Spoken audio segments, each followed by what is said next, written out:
We are coming at you live from Maryland and Florida. Yeah. Same places we usually are from. But We're actually coming live from Saskatchewan. Like it's going to be. Is that a place? I guess. Yeah. It is in Canada. Where is it? Yeah, Canada. Yeah. Canada. Yeah. Okay, we're coming from you live, and we're actually in the same house, but we're quarantining. Yeah. We are talking. We're getting ready for the Decision Day Eastern Conference games that start at 3:30, about 10 minutes. But with MLS, that's probably going to be a little later, right? Like 3:35. Yeah, 3:35. It's actually going to start at 8 o'clock tonight. So big preview show. Oh yeah. Lots of. What does the 6 o'clock game start then? Like midnight? Yeah, I think they start at midnight tonight. Yeah. So the way we're gonna do this, because there's so many games going on at once, I guess we'll have a few games up, some of the most important games up, and we'll kind of just jump around and see. We'll be scoreboard watching as well. Currently, we had some clinch scenarios that we shared yesterday. Some simple. We'll go over the simple clinching one since we don't have a lot of time. Let me just find those real quick here. We have, for the Eastern Conference, which is what we're watching now, if Atlanta wins, they're in. Mm-hmm. They also have other ways they can get in, but again, just simple. Atlanta wins, they're in. Columbus needs a win, and the Red Bulls, Montreal, DC all lose, and Columbus have a better goal differential than Red Bull New York. So Columbus needs a lot. So probably not really watching the Columbus game while we're live here. DC needs a win and a Red Bull Montreal loss. So a little bit of help. Montreal is a win and an in. Pretty simple. Red Bulls win and in, and they're up against Nashville. And Orlando's win or tie and in, and they face off against Montreal. So you have two of the teams here that can win and they're in, and they're playing each other. So, and who's Atlanta playing? Atlanta is going Cincinnati. Yeah, Cincinnati. Oh, geez, they might get in then. Yeah. Oh, that's right, because we said that if Cincinnati gives up 3 goals today, that's another thing we can watch for, a couple of record-breaking things here. Yeah. Cincinnati will tie their record. They will tie it. If they give up 4 to Atlanta, they become the worst goal differential or worst goals up. The worst goals allowed. Yeah, goals allowed. Yeah, 76 would break their own record. So, yikes. Yeah, pretty fun. Okay, so let's take a look at NYCFC and Philly. Probably not going to spend too much time on that game. It's a lot of placement there, but both those teams have already clinched and gotten in. What we'll do is we'll talk Western Conference options after we're done these East games. And then I think Logan and I will probably record our episode while doing all that stuff. So that'll be fun. Get that done. So let's see. The one on the main ESPN is Nashville versus Red Bull. That is on ESPN.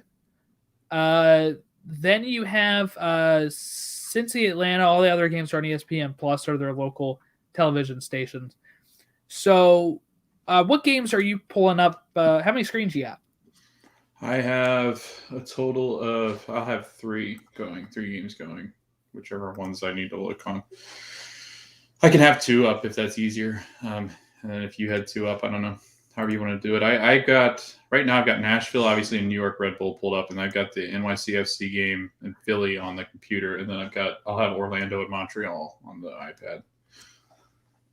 So I'm just turning them all on. I mean, the only one that I'm not, the New England game is not one that's on my radar, obviously, because they've clinched and there's not anything Miami can do.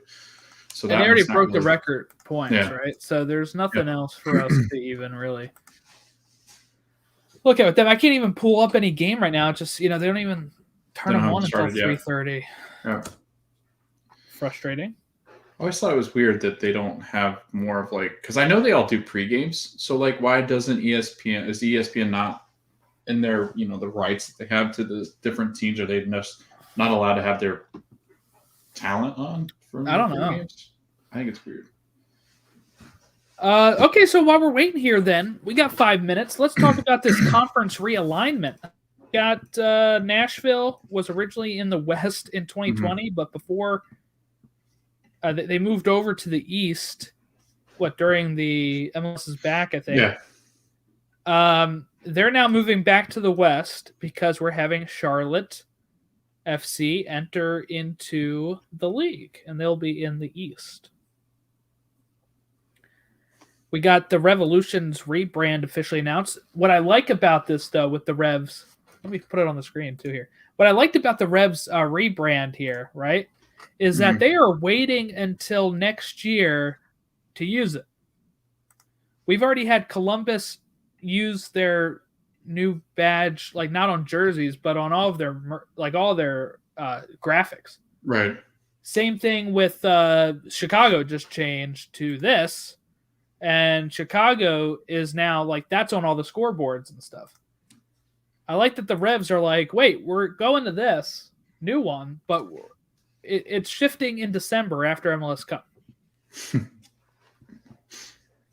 mean, it just makes it easier that way, I think, and it gives the Crayon flag one last go at a title. What are your thoughts on the conferences? Do you think Nashville has any shot here in the West?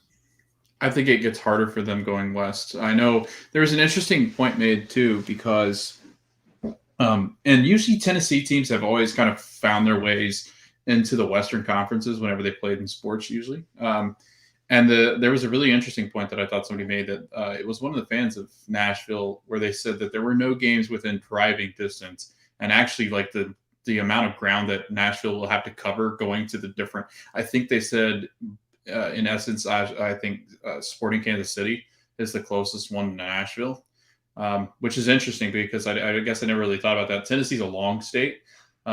So they're going to have to fly to every single one of their games, and they're going to have to be playing Jordan games like in time zones that are really odd for them because, it might be an hour or it might be 2 hours that they're behind because they're an hour behind the Eastern team. So it'll be an adjustment. I think it'll be more difficult getting adjusted to the Western Conference. And I do feel like if you look at the Western Conference in and of itself, it's a lot more tight at the top. I mean, you got 59, 58, 58, 52.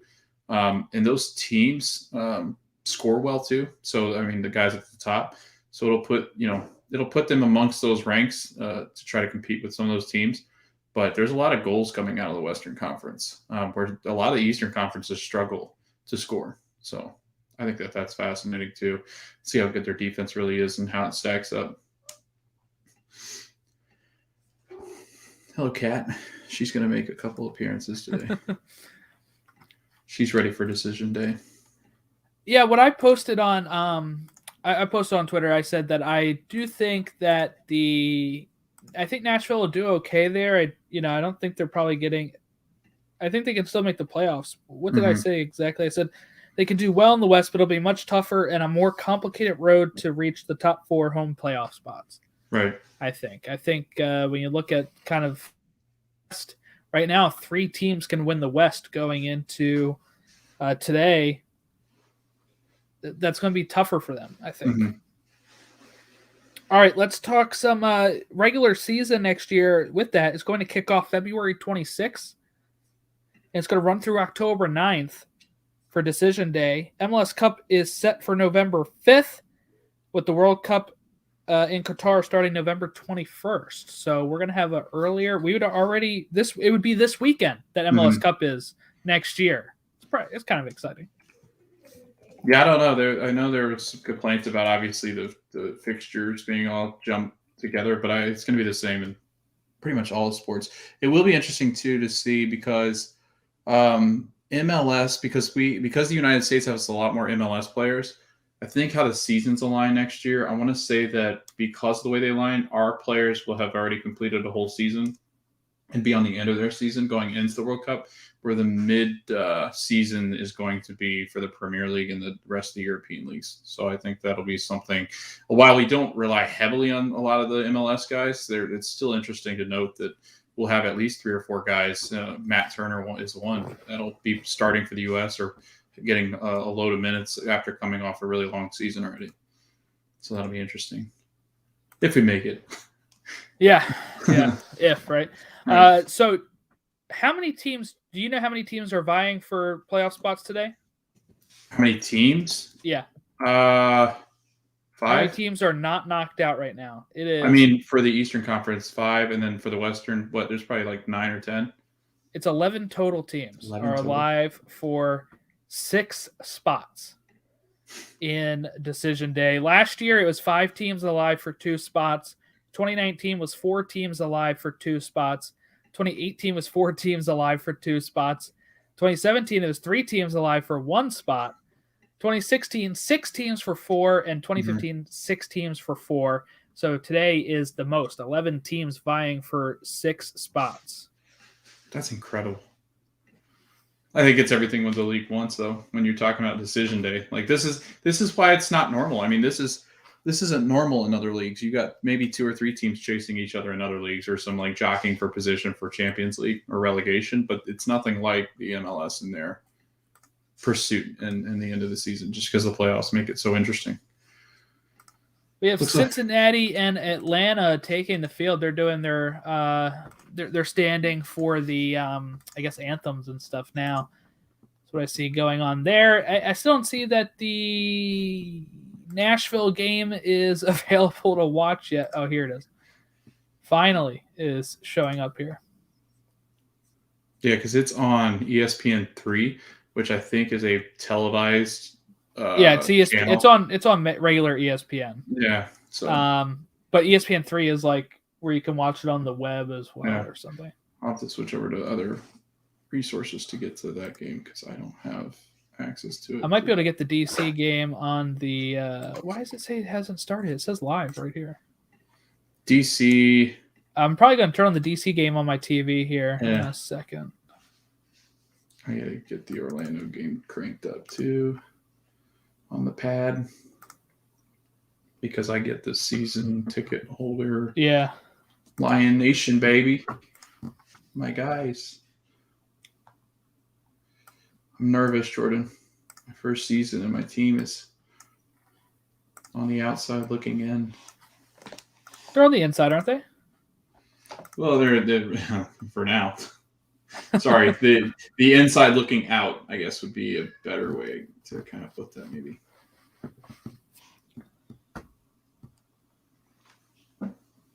And if they don't work out, then you guys can blame me because that tends to be the case with my fandom.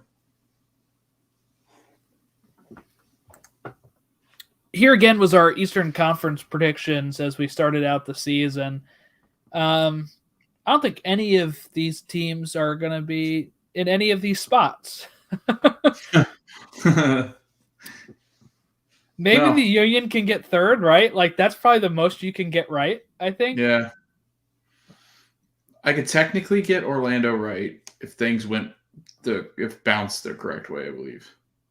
Right? Because they are 40. Yeah, they technically could. If NYC loses and if Atlanta loses, Orlando could finish fourth. That's wild, though. Like, in no other sport do you really get into the situation where, like, on the last day, you could literally have Nashville drop all the way, or not Nashville, NYCFC drop all the way down to, like, technically, I think on tiebreakers, it would go, they could go down to, like, 6th.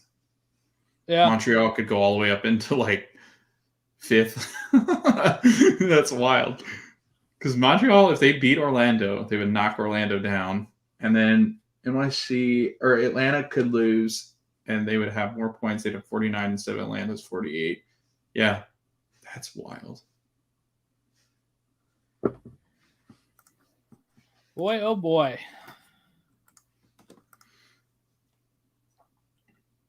So much to watch, Jordan. There is. There's a lot going on here. We got I can really only fit like 2 screens on one page here, and then another screen in the background is what I'm gonna have to have, and then one on the TV, I guess. I can make them really little on my Mac. Like itty bitty size. I mean, enough to where I can see. Yeah, I need to be able to see what's going on.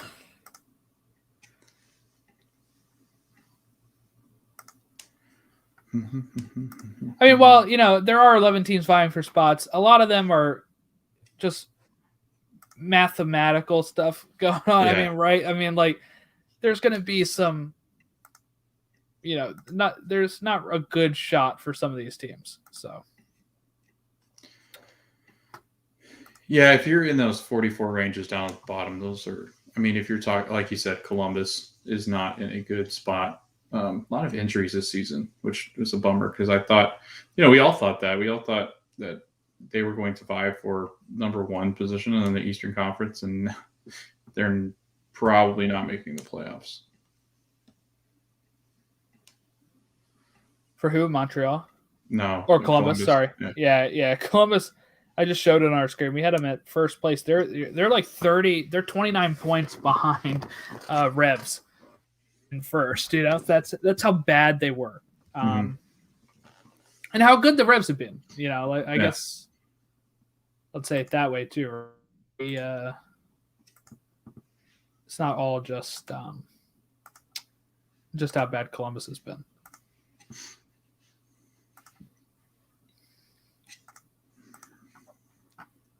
Yeah, all the games getting ready to start. Looks like a lot of teams going up into some cold weather that they're not used to. Orlando playing in the frigid temperatures up in Montreal, and that could not be good. Yeah, is that a downside? I think that. I mean, I just think the way that Orlando plays on the road anyway, and just the fact that they haven't been able to defend very well. And I thought Montreal actually looked really decent in their last match and got goals when they needed to and played very well. And I think that Orlando could see some trouble. I mean, if Montreal starts scoring early, I don't know if Orlando can really hold up against an attack like if Montreal can get it rolling, because it seems like there's times where Orlando just goes stagnant if Nani's not doing anything. Yeah. Luckily, DK's been better. I think it's like 6 goals in his last 8 matches. So, Wooden Spoon is there. I'm trying to look at the Western Conference right now. All these screens are in the way.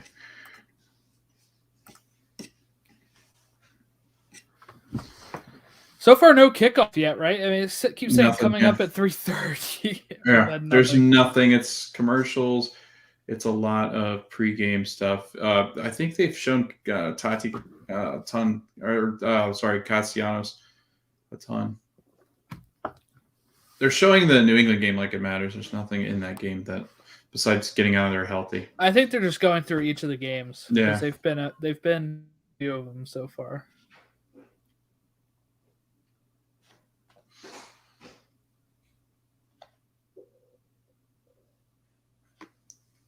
All right, I got the Orlando game up on the iPad. Come on, it's 3:38. Let's get this going.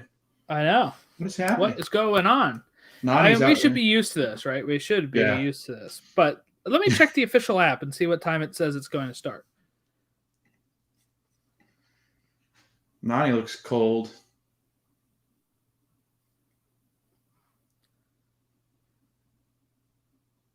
All right, let's check the scores.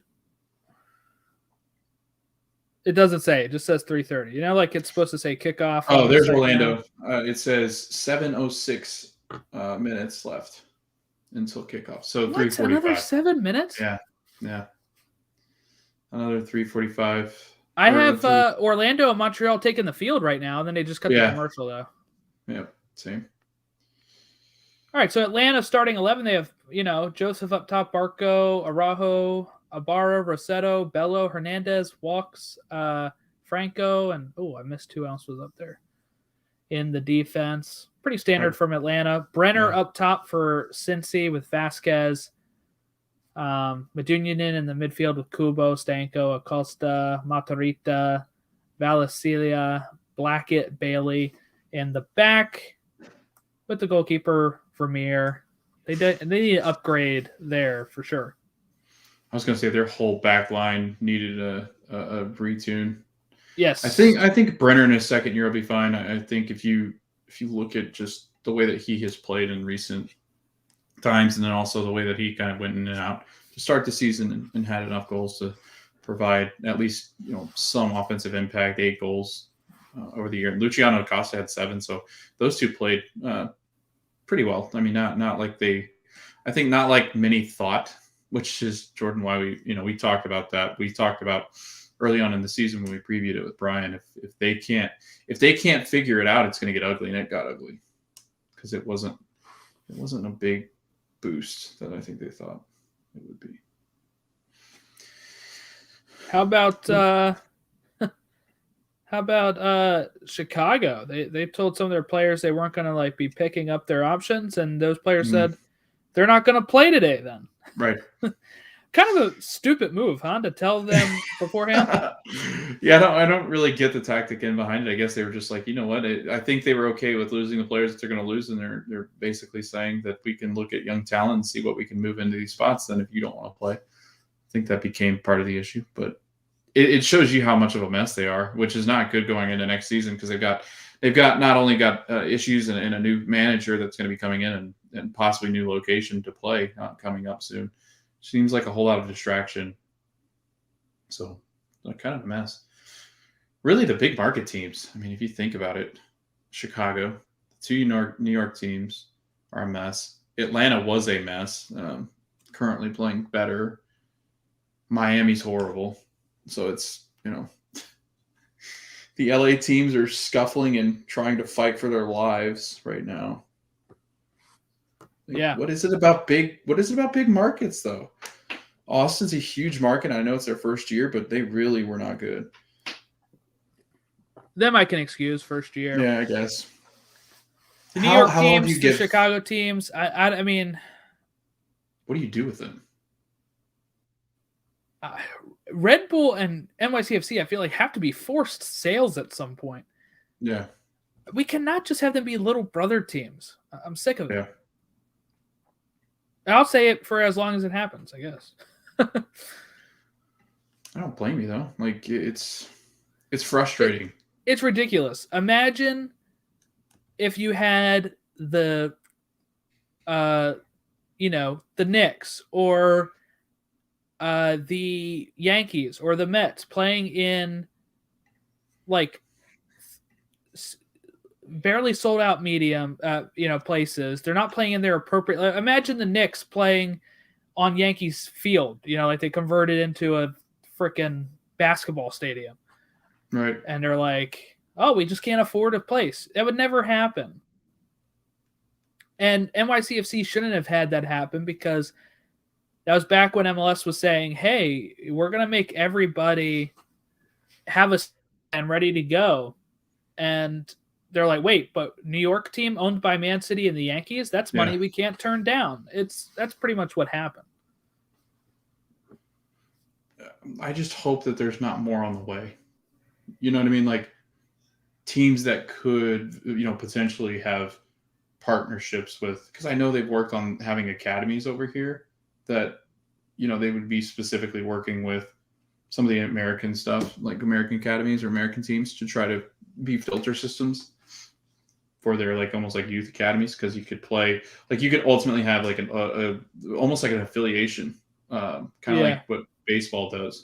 And because so much of it now, there's so many American owners in soccer in Europe. So, so no Nani to start, Jordan. No Nani. Not good for Orlando then, huh? No, because that means so much of that is the attack is so precedent on his ability to just create in the midfield that when you don't have him, they're going to be doing it with Benji, Michel, Vanderwater, Urso, and Mendez in the double pivot. That's just not. I worry just because, like you said, Jordan, he was playing at an MVP level early on in the season, and without him, it's just been disastrous in games that he hasn't played or played as well. Mm-hmm. Trying to find out what it is that he is out for. Oh, no Chris Mueller either. Wow. Pain in his training session is what was reported for Mueller. Nothing on Nani that I see, though. So it seems like the perfect storm for us to be looking into Knocked the out? playoffs. Yep. I called it, though. I said it in our predictions. Well, don't call it yet. I mean, it's not done yet. already You called can't it, say you're Jordan. right yet. You can't say you're I'm right yet. I'm exactly right. We They're got a gonna whole lose. 2-hour game coming up here. Yeah.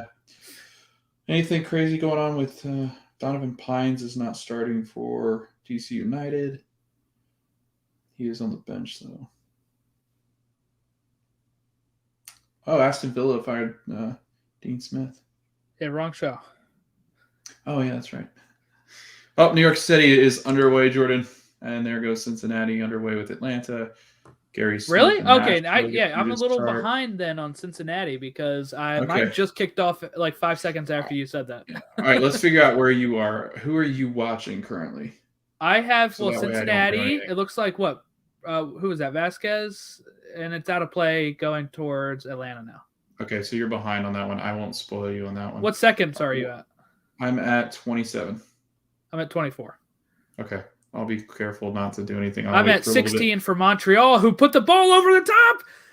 Oh, was that All right, so Orlando with the white? You're Yeah. Okay. you're I thought that was ahead on Montreal that one. first. Yeah, you're ahead on that one. So what are you at in Orlando? I'm Offside. at 17 minutes. Red Per Bulls second. score. Red Bulls score. 39 seconds in. Are you kidding? Wow. Is it Casares? No, that's it Fabio. was, That's Fabio. Yeah, Fabio. His hair gave it away. Holy cow! Wow. That was a quick start. That helps. It was. Philly It big was. time. It was a giveaway, and then it's a cross in from the right hand side. Bad defense by Nashville, I think here, and just what a breakdown by Fabio. Actually, I mean, this ball was brought down fantastically by him, and he slots it away. But it was just wonderful. I probably could have done better defense. Really bad goalkeeping, I think. That's When horrible goalkeeping. when you're left on your own, I guess you don't know what Yeah. else you're gonna do. Yeah. But rough start for Nashville. So these are the 3 main games I have going on here. It's the only one to score so far. ESPN picked the right game, I'll tell you that much. Yeah, he did. But that means, for Red Bulls, where it stands currently, Red Bulls would be in 5th place. Orlando would be in 7th, just making it into the playoffs. So as it stands, New England, Philly, Nashville, NYCFC, Red Bulls, Atlanta, Orlando is where we're currently at. Montreal just had a chance there, but Galese gets it. Now Cincinnati on another run here. Cincinnati, save. I was going to say score. I almost called it a little early here. That would move Atlanta down to 7th. Yeah, that would move Atlanta down to 7th and Orlando up a spot if Cincinnati scored and took the lead. So I was trying to find out how Red Bull had been doing in their last run of games because it's been really impressive how well they played to end the year. Red Bulls are on a form of 3 wins out of 5 with a draw and a loss. Because we had them dead to rights. Like we did. had We them did. Yeah, they turned it around. done and dusted along with New York City too. That's how quickly this league is it's unbelievable how quickly the league just turns around. Montreal's not looking great in attack so far. I mean, they're very unorganized. It looks like they're just trying to survive because Orlando's pressing really well. They're trying to get the ball and connect on passes, but their passes haven't been very sharp. That's beneficial for them. The guys in purple. How's your guys doing? I see your Philly down there. I don't have them up, actually. they're playing at New York. They're playing at Yankee Stadium, aren't they? Yeah. Yikes.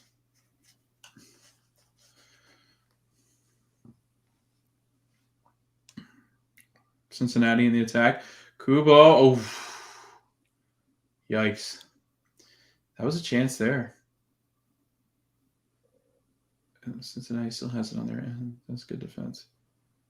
Is it Miles? No. I can't tell you those. They're too small.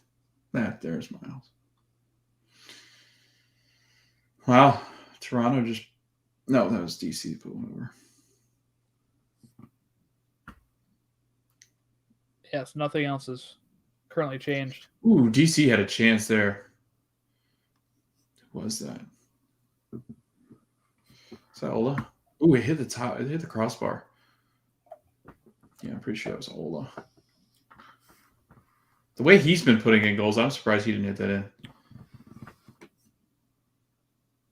What is the Golden Boot, man? We can watch that too. Where is the Golden Boot? Castellanos. Stats. Right? Castellanos. Yeah, Castellanos leads 18. Ola Kamara has 17. Rui Diaz 17. Buxa. So Ola and Rui Diaz can do it. Yeah, Buxa, if Castellanos doesn't score. Right. I don't think Buxa would play that much today if he isn't playing. So Heel has 18 assists. Nobody can catch him unless Mihailovic goes nuts. Clean sheets. Willis and Coronel for the Red Bulls.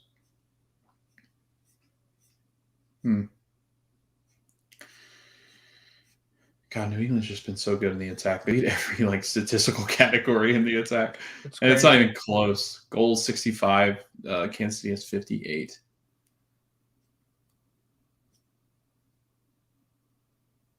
Mihailovic just took a tumble there. A little dramatic. Hani was trying to draw something there. He's got a free kick in a dangerous spot. Oh, my. That's a really dangerous spot. That looks like at the top of the box. It's a horrible foul. Andre Reyes. Is that it? Is it? Where is he placing the ball? Oh, no. I thought he was closer. Never mind. He's not close to the box. Yeah, no. That's a far out. Yeah. Free kick here. We'll the way that camera angle was. Mm-hmm. No, Philly attacking. Not a good touch. Well over the bar. Shabelko. What just happened? It's a horrible touch. I think that was Casper. Yeah, it was Casper. Montreal. Oof. Johnson cleared it. Montreal kind of settling in. I feel like I'm at Buffalo Wild Wings, Jordan. Yeah, watching all the different TVs. Mm-hmm. Except for Buffalo Wild Wings wouldn't probably be playing any of these games right now. Oh, yeah, no. It's all the football games. I remember one time I asked them to turn on a playoff game of MLS there on an NFL Sunday, and they were like, what? Yeah. I was like, please, you're playing it had nothing else on. That TV was on just the DirecTV screen. And I'm like, please just put the soccer game on. They did it, but they were looking at me like a 3 heads. Reluctantly. Yeah. DC's going to score. Toronto looks awful. Oh, he almost did. They almost did. They cleared it, though. DC's... I wish DC would have got... I mean, they can still get in mathematically, but it's very difficult for them. Currently sitting on 45 live because they have 44 to start. They need to win. They need to win, and they need Orlando and Atlanta to lose. Yeah, nothing else has changed so far on this. So the table still stands as Revs in 1, Philly in 2nd, Nashville in 3rd, NYCFC in 4th, Red Bulls in 5th, Atlanta in 6th, and Orlando in 7th currently as it stands.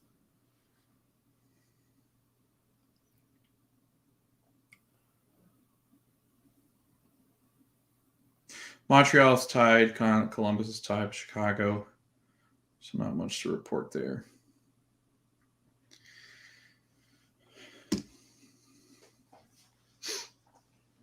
playoffs are starting soon. This is exciting. Kubo, no, not a good pass. Yeah, DC, Toronto looks like they're just absorbing attacks. They're just like, oh no, this is not going to be great. Ooh, Cincinnati has really been piling on the pressure here against Atlanta at West End Stadium here. It's a dangerous game for them, Atlanta. I mean, it's a team that is going in with absolutely nothing to lose except maybe the goal history title. But, with the way that they're playing, I would not be shocked to see them just kind of squeak one out or at least draw. A draw would be huge for some of these teams below Atlanta. Andre Blake is just him and Sean Johnson are phenomenal. So this will be a fun one. We get to see Andre soon. Yeah. International comps. The second game of the competition. Whoa, okay. A rip there by Orlando goes out over the bar. Vandervoorde. I don't think it was Vandervoorde. No. Well, you're way ahead of me. You're 10 seconds at least. What are you at? I'm at 9:53. I'm at 18:09. Okay. Yeah, you're like 12 seconds ahead of me.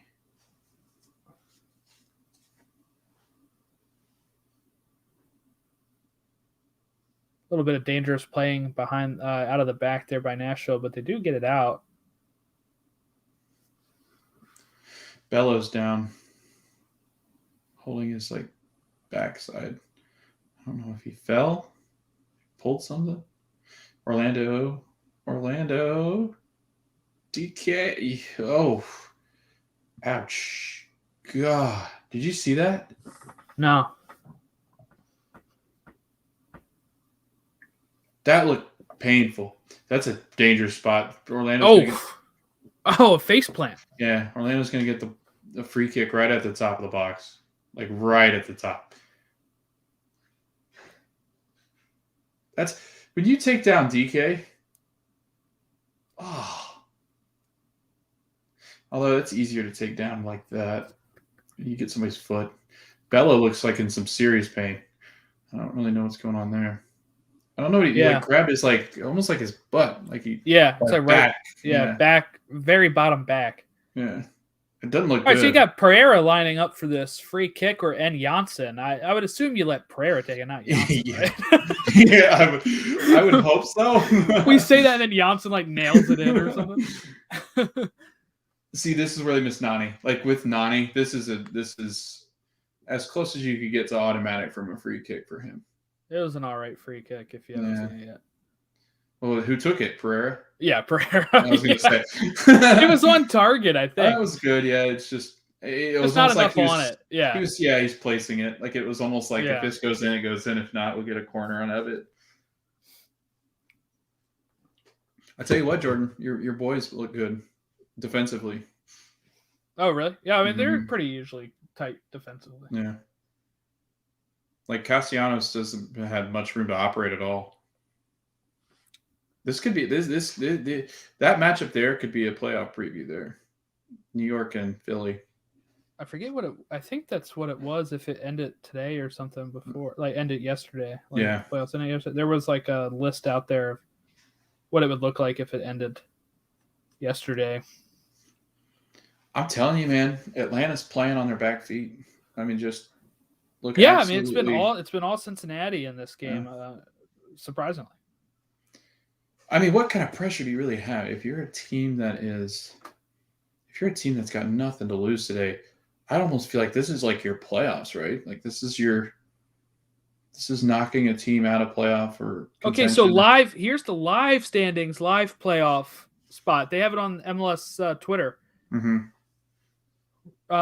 NYCFC versus Red Bulls in round 1. Nashville versus Atlanta. DC just scored. DC just scored. Yeah. Nashville versus Atlanta and Union versus Orlando would be the playoff matchups as they stood right now. Mm-hmm. So we would be playing each other. I don't like the way that would feel. No, I don't think you would. I really don't want to see that. That's not gonna end Yeah, you're well. gonna want some changes coming up here. You're gonna want Orlando to win this game. Especially Philly at home as they've started to play better. Philly is just so difficult to beat at home. If Orlando gets 3 points, that would put them in the 4th spot, or 5th or 4th, which means you would be against probably one of the New York teams, Yeah. which would probably be, I don't know, probably still not great, right? No. But I don't think you would like any matchup right now. I mean, who would be your ideal matchup as an Orlando fan right now? Man, that's a good one. You don't really probably want to face Atlanta or NYCFC. You probably want to face like Red Bulls. Yeah, I was gonna say Red Bull. I would take Nashville right now just because they're not playing as well as they had been. I don't want anything to do with NYCFC. Actually, Red Bull's been really hot, and Philly is scary. Just think about. I mean, there's really, like we said, Jordan. They're one and done. Orlando is a one and done. It's been fun, but not real fun kind of situation. Like they just fell out of the sky. Like they had one of the best defenses, and now they're level on goal differential. Yeah. And you're gonna have a lot of players leaving. I mean, Chris Mueller's leaving. Nani supposedly has no interest in returning. They talked some about Perea wanting to leave too. And I think they've got to fix some things in the back. I don't know if Ruan is healthy enough to continue. Joao Matinho just hasn't been healthy or good when he's been healthy. Oh, Montreal has it. It almost goes over the line. Oh my goodness. They really, if was that Kyoto? If he could have got a better touch on that, he could probably fire that into the back of the net, but he just ends up kind of rolling. Yeah. And Galese picks it up. Moss got lucky too. Moss ran flat into him. He was looking at him like, please don't call anything. Oh, Nashville's. Yeah. Who's that? Zim over the bar. Yeah, Walker. I'm really excited to see him stay healthy and see if he can kind of crack his way into some of the talks that Greg has with his center backs. Just with JB out, Walker having his health, and probably being the best defender in MLS, I guess we'd say. Maybe Miles is thrown in there now, but we got some solid center backs. Yeah, I don't know. Casper's had some really poor touches, though. I'll give him that. We are just watching over here. Not much going on here except for that first 38 seconds. Was that a goal? DC, did that go over? I think it went over. Are you saying that's another goal for DC? I don't know. They're going to check it. It looks like. I don't think it was. I think it was cleared off the line. It was almost an own goal. And then they cleared it, and then they almost got a goal anyway. I mean, DC's just a barrage on goal. So DC looks like they're going to collect their 3 points. So if anything can happen for them, because what they need, did you read down there? Because right now the live standings have them in 8th. Yeah, DC needed a few things go in their way. Do I have it or not? I do not have it right here. Let me try to find it real quick. They needed...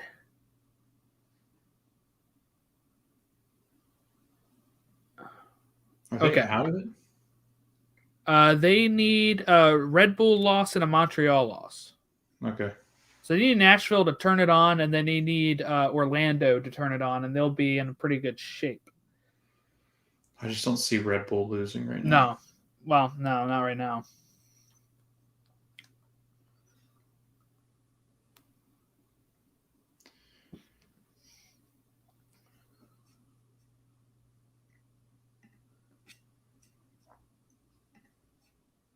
Romney's first game missed with Nashville.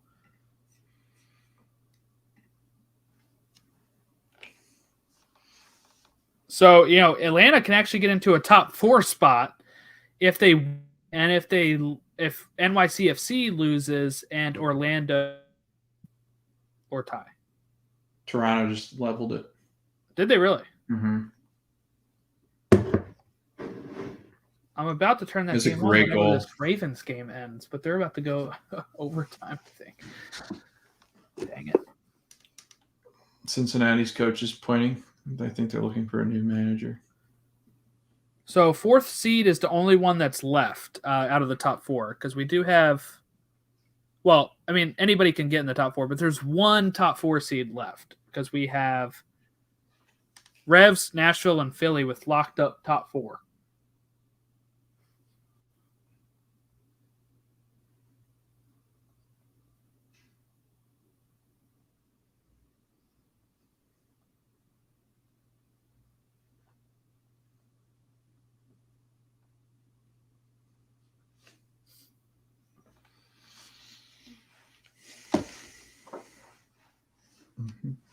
Trying to keep all these scenarios up here.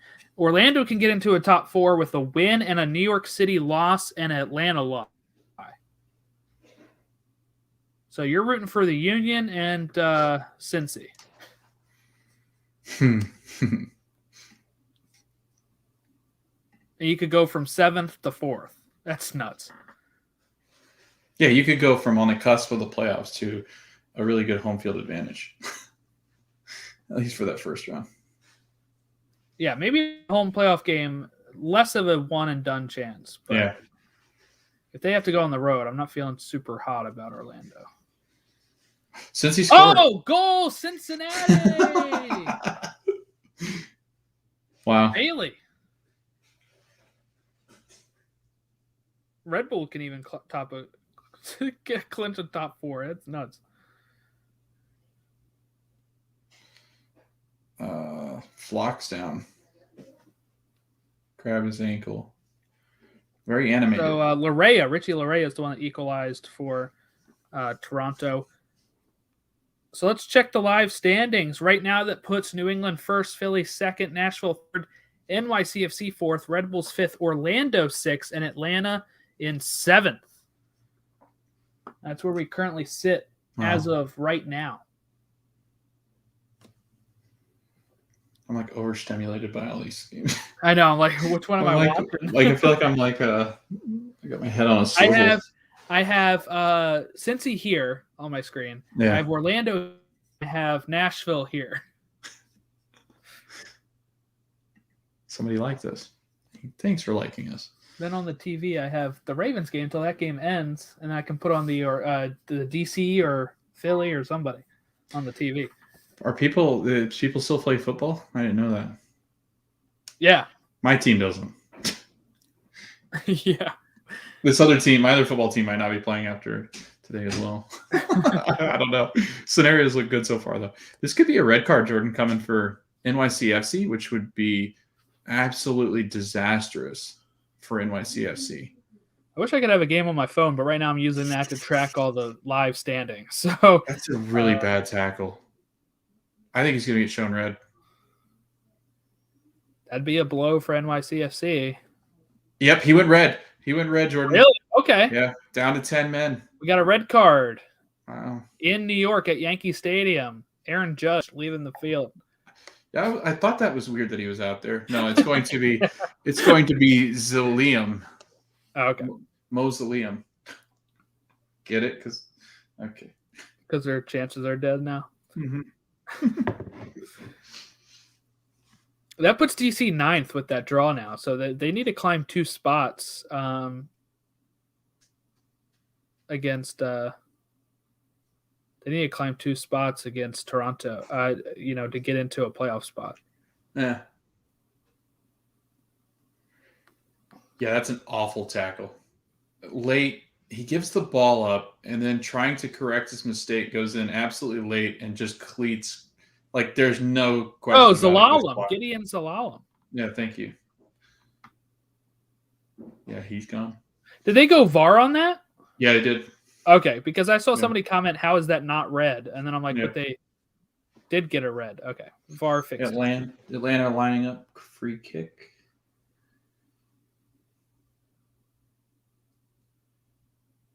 That's massive, though. That could really help a lot of teams if NYCFC's down to 10 and can't hold. Because, who are we looking at? NYCFC. So Red Bull could benefit from this. Orlando could benefit from this. Atlanta could benefit from that if New York City loses. I guess Atlanta can't, because if they won, well, no, because the New York has 50 points coming in today. That's right. So yeah, Atlanta could benefit from it.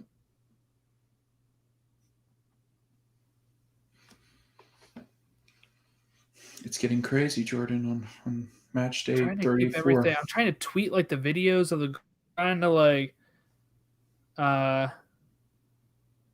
keep an eye on everything. I've got all the games up and nothing's happened yet. Unless, because you're ahead of me in the Orlando game. So if something's happened to Orlando. Well, I was tweeting out the Bailey goal for Cincinnati. But Todd puts a good point here on the free kick Twitter. He says it's not like the Union play well a man up anytime we have it. So, I mean, yeah, who knows if that actually helps the Union at all.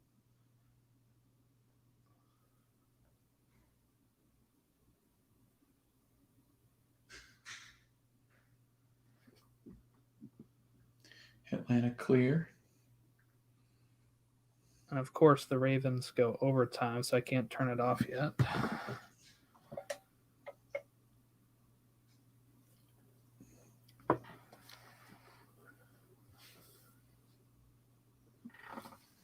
All right. Since he's standing up on their heads, Jordan. Well, they're getting out of it now. Here they come. Madunian in. Oh, he find who was it? Brenner there? Mm-hmm. Maybe, or Vasquez? No, it was Brenner, right? Then we have they're picking. They're kind of Atlanta's sitting back again. They're coming back, but free kick towards Cincy. Meanwhile, Nashville had trouble getting it out of there. Union scored? Yeah. Casper. Bilko. Okay. They had like 4 chances to score, and they finally got it. It was like bouncing around in front of Sean Johnson. It looks like Andre Johnson. Union helping out the rest of the Eastern Conference, Jordan. It's nice of you. Yeah, so we're about to check to see what the live standings are for that. That would put no changes, really, does it? It should drop. Yeah, it should drop. Yeah, maybe it hasn't taken effect on. It hasn't. On here yet. Okay. I think it should drop them. No, I guess it'd still be the same because Orlando hasn't done anything. Orlando needs to win to get top 4. Yeah. That's right. Okay, so yeah, we have New England first, Philly second, Nashville third, NYCFC fourth, Red Bulls fifth, Orlando sixth, Atlanta 7th, Montreal 8th, 1 point out, DC 9th.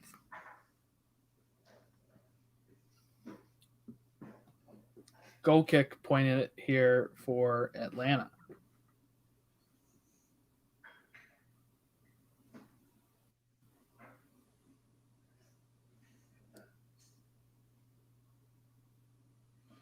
Mbazio put in. Is it Mbazio? Yeah, it's I don't know how to actually pronounce it. I've heard both ways. He put in a beautiful ball, and I think that's Santos on the other side. Because Casper had a chance at first, missed it. It went on the other side. I think it was Santos that put it back to Casper. And Casper, it was really nice in front of goal. Now here comes Orlando. Can't really get anything going. They're going to push it all the way back to midfield, pretty much. It's just the creativity is a concern. Like we said, Nani's not playing. Chris Mueller, non-existent, not playing. I never did find out what it was with Nani that Montreal's on the counter. Do they tell him they're not picking up an option for next year? And I think that's what it was, Jordan. Yeah. Oh, that was a good goal from Shabelko. They're showing it on the screen now.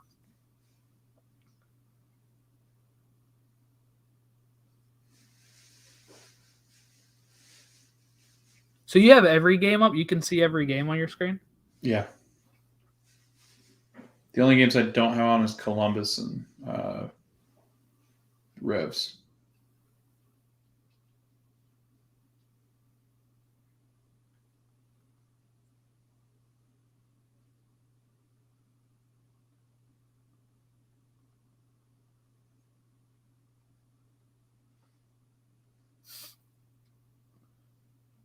Oh, Columbus and Revs the only game you don't have. Okay. Well, you're not really missing anything there, right? No.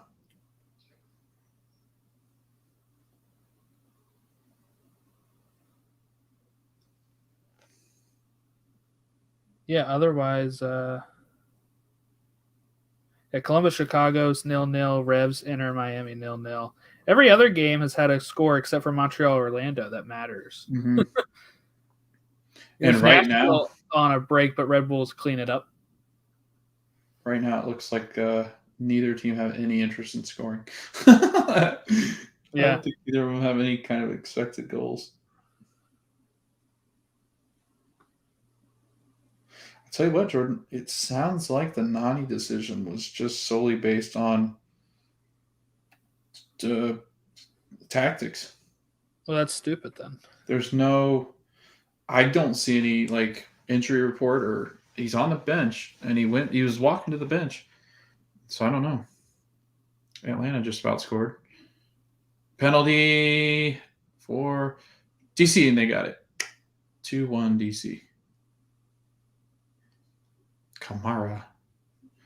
Ola is tied with who's Golden Boot Tati?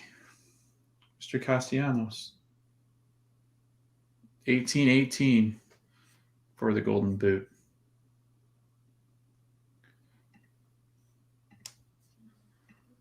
Who has 18 now? Ola Kamara. Oh, okay. Scored a penalty. DC's up 2-1. Columbus is up 1-0.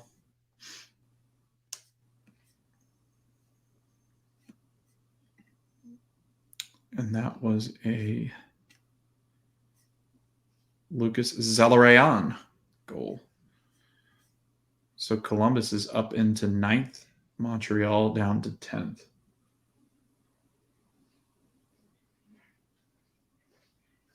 Huh.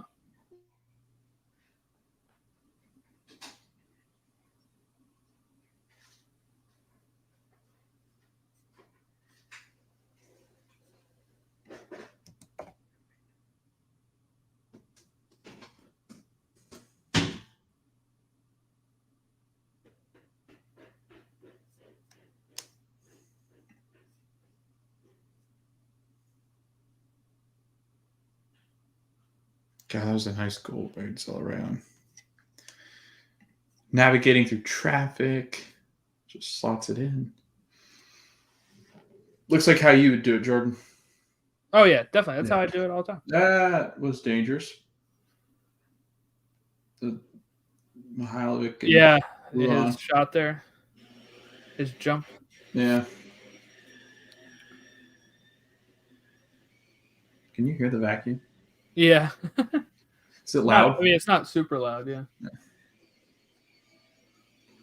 She must have spilled something. No, I'll mute. No, it's not that bad. Okay.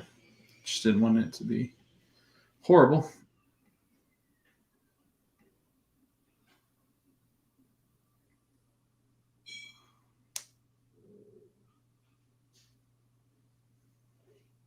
Looks cold in Canada. It does, yeah. It looks brutal.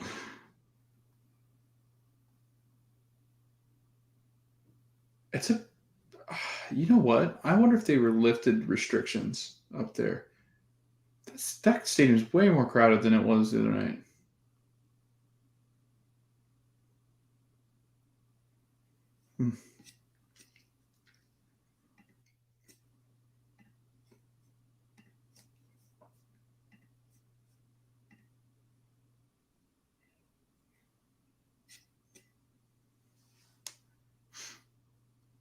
Yeah, we get to do like the witching hour when it comes.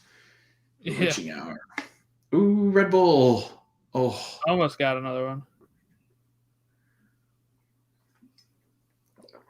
What is it about? Maybe Nashville having home field advantage is not going to be such an advantage. They really haven't been very good at home lately. A lot of draws.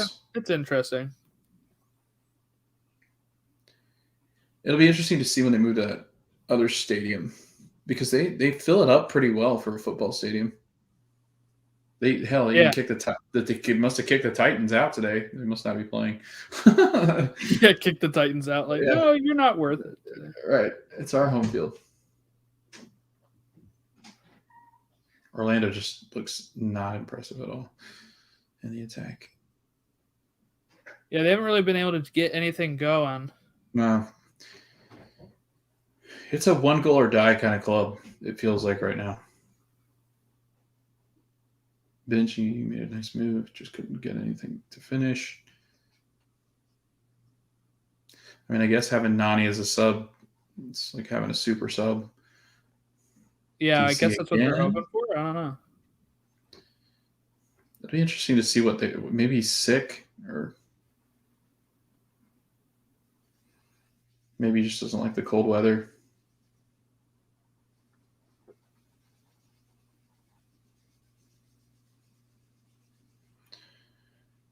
United probably signed him. Did you say United is signing? Yeah.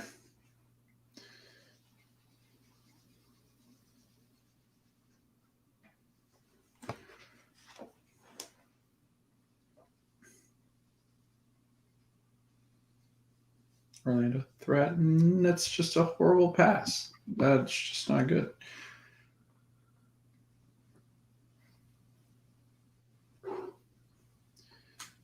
Ow, cat. 3-1 DC United. Wow. That one is over. So naturally, Toronto will come back to win.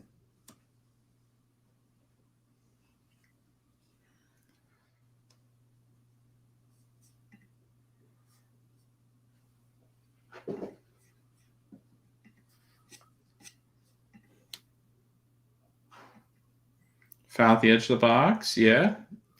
Nashville's got a free kick on the side, right outside the box. Where was he offside? They can make no offsides. No.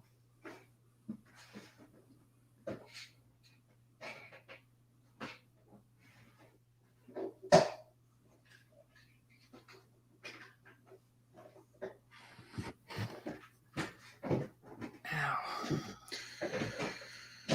36 minutes in, Jordan. Yeah, I mean, the games have certainly slowed down a bit, except for DC United, right? Yeah.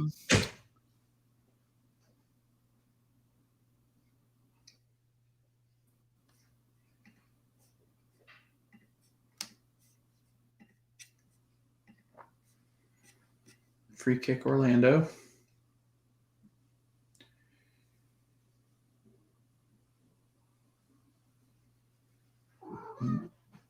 Oh, that hit the post.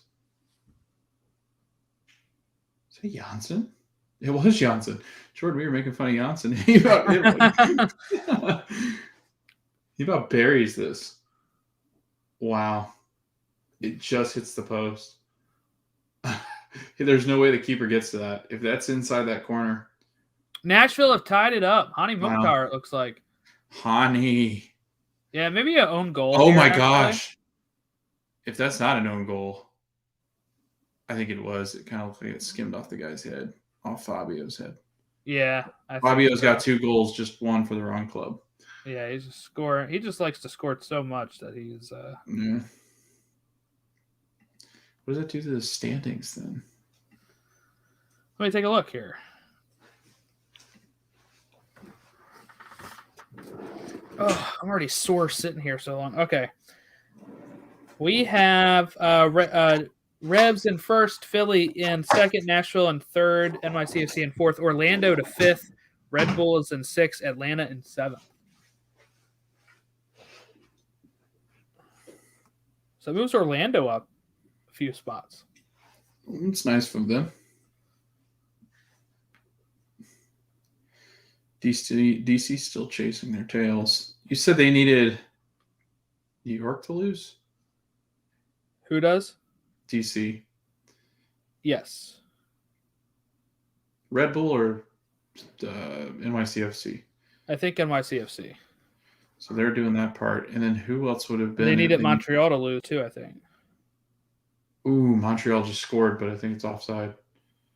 Yep, flags raised. Ooh, wow, that would have been ugly. Oh man, a lot of free kicks going in at the same time. What's happening? Okay, that's it. There we go. That's better. Wow, he was just offside.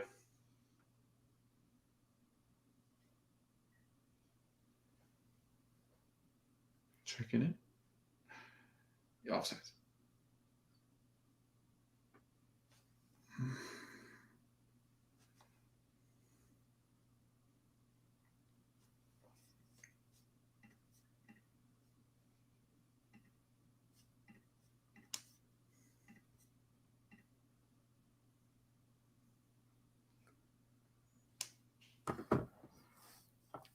All right. Corner coming in. Red Bull. No. Yeah, cleared out. Ooh. If he'd got to that, they'd have been gone. Atlanta just had a chance. They have the ball.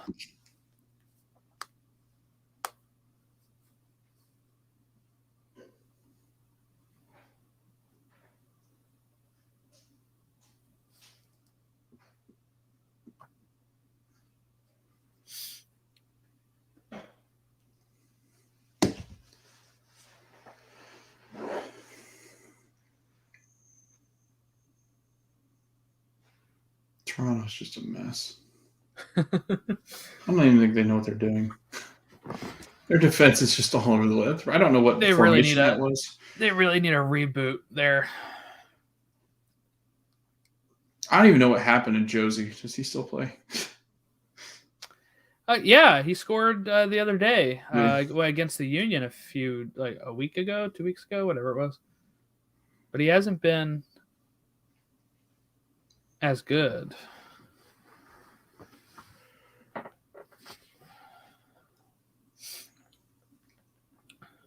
Janssen, ooh, off the head. He just defaced somebody. Yeah, when the player landed, he was like, "What?" Like, get out of the way. Oh, right in the face. Cold soccer ball right into the head. Montreal's had 4 corners, Orlando 2. Nothing inspiring is happening. The ball goes all the way through and nobody touches it.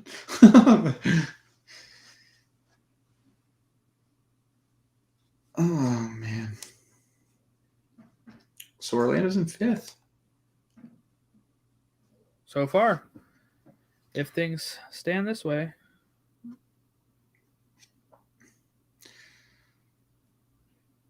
So right now, Philly would have Atlanta, Nashville would have Red Bull, and NYCFC would be hosting the partner expansion club. It'd be a fun one. Go play in the baseball stadium. At least there's something going on in the fall.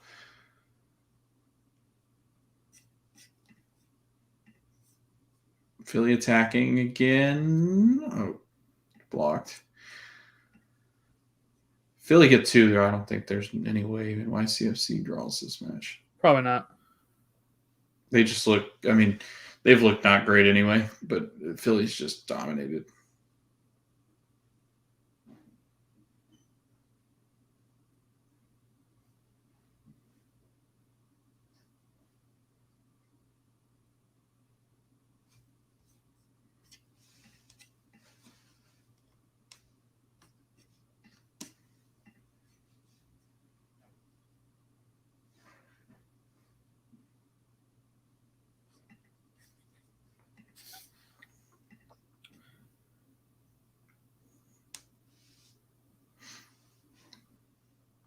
Pretty slow game so far.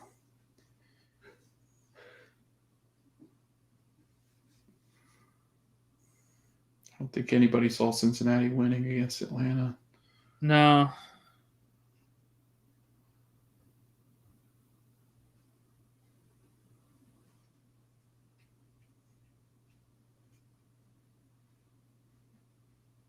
Ooh, Atlanta outscored there. Joseph was waiting for it, and Cincinnati defender just gets right in the way. He's able to put out the fire. Red Bull. Ooh, what a save, Mr. Joe Wheelis. I love the stash. He's got the playoff stash going. Yeah. Heck of a save. He's got the 80 stash. I thought that was going in for sure. Like, he just gets to it. He's full extension. It's a really good save. Yeah. That'd been huge just before the half. You go up 2-1 against Nashville. Nashville likes to draw. They do. They're very good at it. It's like a talent at this point. If you ever needed a draw, Nashville could provide it.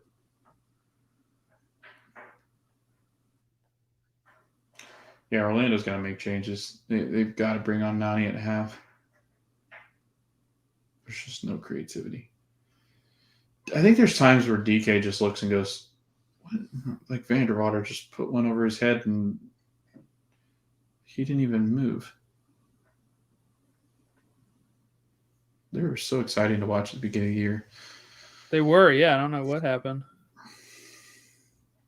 Doesn't look good for Oscar. I mean, Oscar's going to lose a lot of these players. And yellow card to Piet.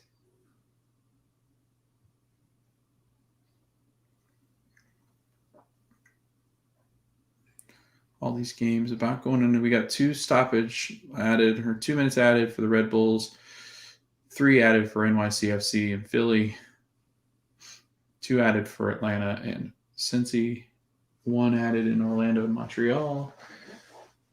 But it looks like we're going to go into half 3-1 DC over Toronto. Cincy 1-0 over Atlanta. Martinez is down for Philly. That's not good. It looks like he got hit in the stomach. He like ran into somebody, didn't see him coming. Rick DC up to 8th place. They really need Nashville to score a goal to put Red Bulls to kind of flip spots there. Mm-hmm. Yeah, because they hold a tiebreaker because DC's had 14 wins. Red Bulls had 13, so if Red Bull drop another point, they'll be tied, and DC wins it because of the tiebreaker. Yep. It's getting dark earlier now, too, here. Like, this sucks.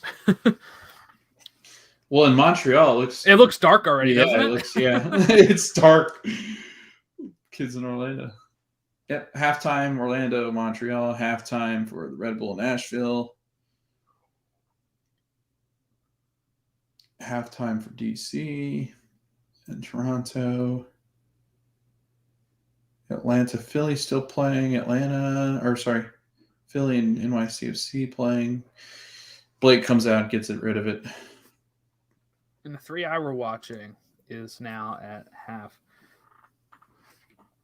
So I guess let's go ahead and talk about it, right? I mean, we're at halftime. In most of these games, New England in first, Philly in second, Nashville in third, NYCFC in fourth, Orlando in fifth, Red Bulls in sixth, Atlanta in seventh, DC in eighth, Montreal all the way down to 10th right now from how they're sitting.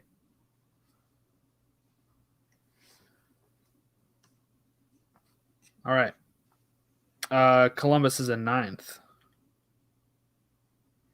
Yeah, so scores: Columbus 1, Chicago 0. Halftime, Montreal and Orlando tied at 0. NYCFC down 1-0 to Philly, and they have 10 men. Didn't look good for NYCFC.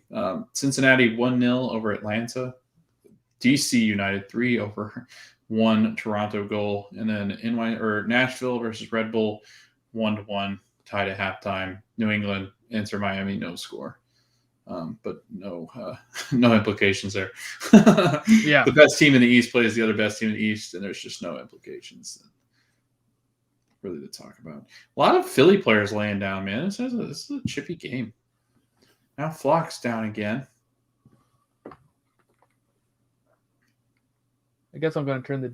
I don't know. I guess I was going to turn the DC one on TV, but I'm guessing that one's worthless now, right? Yeah, it looks bad. Toronto looks really bad. That's his point. So I'll put Red Bulls on the TV, and then I'll move the one that I have Red Bulls on here to a different game. So just some quick halftime stats. We'll go in order based on what Google has here. Columbus, 14 shots, 6 shots on target. Where's that been? Like the rest of the year, or like the other 33 matches earlier. Lucas Elround, 31st minute goal. It was a really good goal. I don't know if you saw it. Just kind of maneuvers his way in to find the back of the net. Defenders laying on the ground looking at him going, oh, crap. But that's been that. Who was it? What goal? Zelleraund, the 31st minute. Oh, no, yeah. I don't think I've seen that one yet. It was good. Stats, Orlando City and Montreal. Montreal has 6 shots, 2 on target, 48% of the possession. Just Orlando, 7 shots, 1 shot on target, 52% of his possession, and nothing really that stands out. That 1 shot on goal for Orlando was a free kick that was just poofed up there by Pereira. Nothing too exciting. And Montreal, they had an offside or a goal called offside. That's been about it for them. Nothing really there. Piet got a yellow card, so he'll be sitting on yellow going in. NYCFC, horrible challenge. How do you say his last name? Gideon Zelalem. So Gideon Zelalem, red card in the 21st minute, and Jordan not too long after. Kasper Schipelko, 26th minute goal. Philly 6 shots, 1 on target. NYCFC, Jordan's just 4 shots, 0 on target. Phillies dominated possession 57%. And they just look like a better team right now. I don't see anything changing in that one. That game looked pretty tight, or pretty uneven with the red card. Cincinnati, Zico Bailey, 21st minute scores. 7 shots, 3 shots on target. Cincy, 46% of the possession, but they've looked like the better team so far. But Atlanta's tried to punch back a little bit, but nothing going. And then DC United, 3 goals. Ola Kamara is now in the lead for the Golden Boot. He's got a 30-minute penalty kick that he converted in 36th minute. Steve Birnbaum scored in the 13th. Richie Larea equalized in the 18th minute, but it's been DC ever since. 11 shots, 6 on target. Only 36% of the possession for DC, but Toronto's just not been able to hold anything when DC's had possession. And then Nashville Red Bulls, Hani Mukhtar, 37th minute. But the Red Bull pull out to the early lead when Fabio scored in the first minute. And it was out quick. We barely just jumped on when Red Bull scored. And then Hani does his thing. He's able to score. 4 shots for Nashville, 1 on target. And then Red Bull, 5 shots, 4 on target. Nashville's had 59% of the possession at home. But I don't know. It's been a pretty even game. That game's the big one, I think, right now as we watch it. I mean, Philly being up 11 to 10 men, that's a big thing, and I think Philly looks dominant. I think that Nashville Red Bulls, it's got a lot of implications on what happens there. New England Inter Miami, nothing crazy happening. I did want to look at they are playing a lot of their guys. Adam Books is not playing, but he's hurt. He's had a foot issue that hopefully gets better by the time they return from international break, but they said that with that and the bye week that they get, he should be back for playoffs. But they're playing all their guys. I mean, Tajon Buchanan, Carles Hill, Gustavo Bo, Farrell Kessler, Turner's playing, DeJuan Jones, and Brandon Bye is also playing. So those are your stats for the hat, Jordan. Any shocking ones so far? Like our stats. I guess results or whatever the score is now. Cincinnati, I think, is still got to be the biggest shock right now, right? Yeah, I agree. I think that the biggest thing is Philly obviously getting their 3 points. I think that'll be huge on the road against a really good NYCFC team who's been playing really well, but down 10 men. So the rebrand game is exciting. The Columbus versus Chicago game. Both have their new logos on their scoreboard. All right, I think I might take a quick break right here. If you want to entertain them, you can, or I'll just be right back. All right. So I'll go. I'll do this. Disappear. He disappeared. Yeah. Not good for my Orlando team. They should look creative. Got to get Nani in. Don't know what's going on. I want to figure out if there's anything that's announced. I can't find anything, but it looks like it was just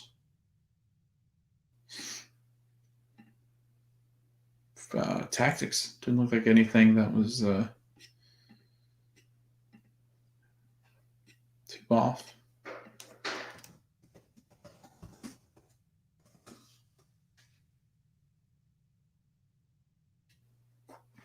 Yeah, I can't find anything. I mean, I guess Nani is coming off the bench.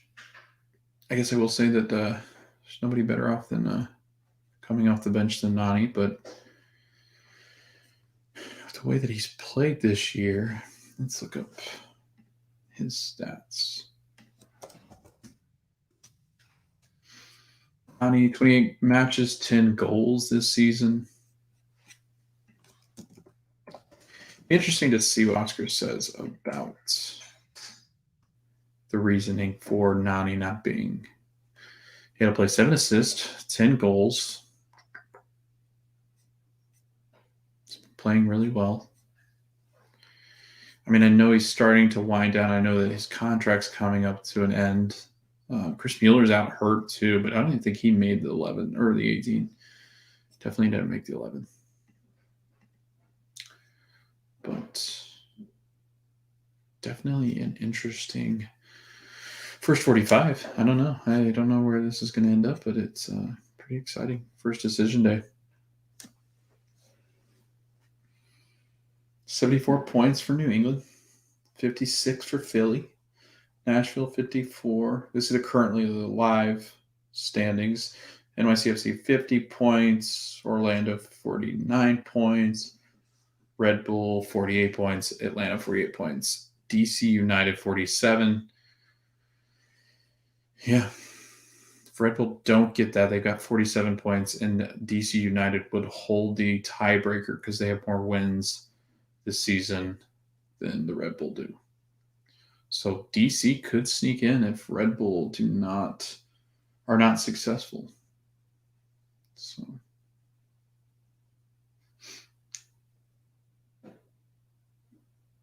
that graphic's not right. Why is their graphic not right? I'm looking at the Orlando City game, and they've got Atlanta tied with Orlando. Maybe those aren't the live standings, but I thought they were. That's weird.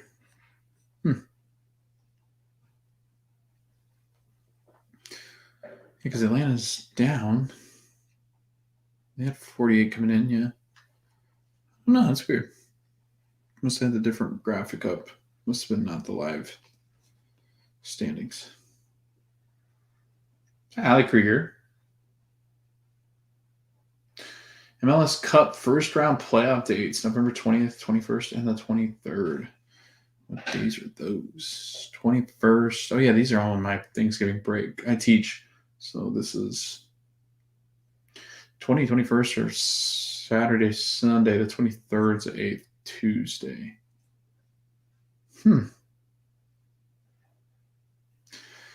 Coming up soon. U.S. men's national team, the 12th. It's exciting. Mexico. El Tri. 6 o'clock games coming up. I guess we can look at the Western. Talk a little bit about that. San Jose FC Dallas coming up at 6 o'clock. That's at PayPal. San Jose hosting Dallas. Sporting Kansas City at Children's Mercy Park versus Real Salt Lake.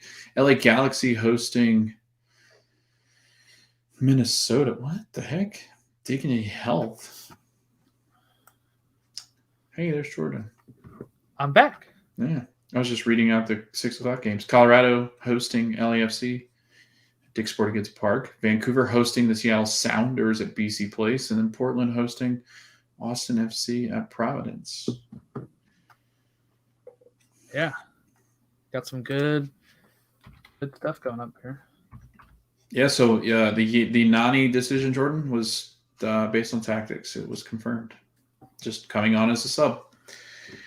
Huh. Weird stuff.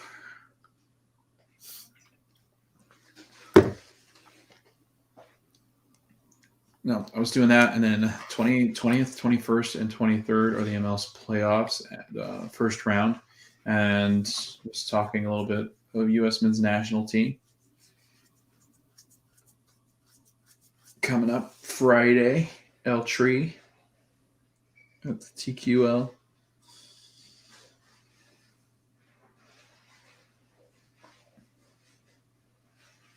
So Ola Kamara leads the Golden Boot. Didn't you call that? I don't know. Did I? I don't know, but I remember you talking about the fact that like he can just flat out score early on in our season previews when we talked to Jason. Like I can specifically remembering because I was like questioning whether if he would stay healthy or be consistent enough to score. And I think he's done pretty well, I guess. He's got 19 goals. Yeah. Which will pass Castellanos, who's 18.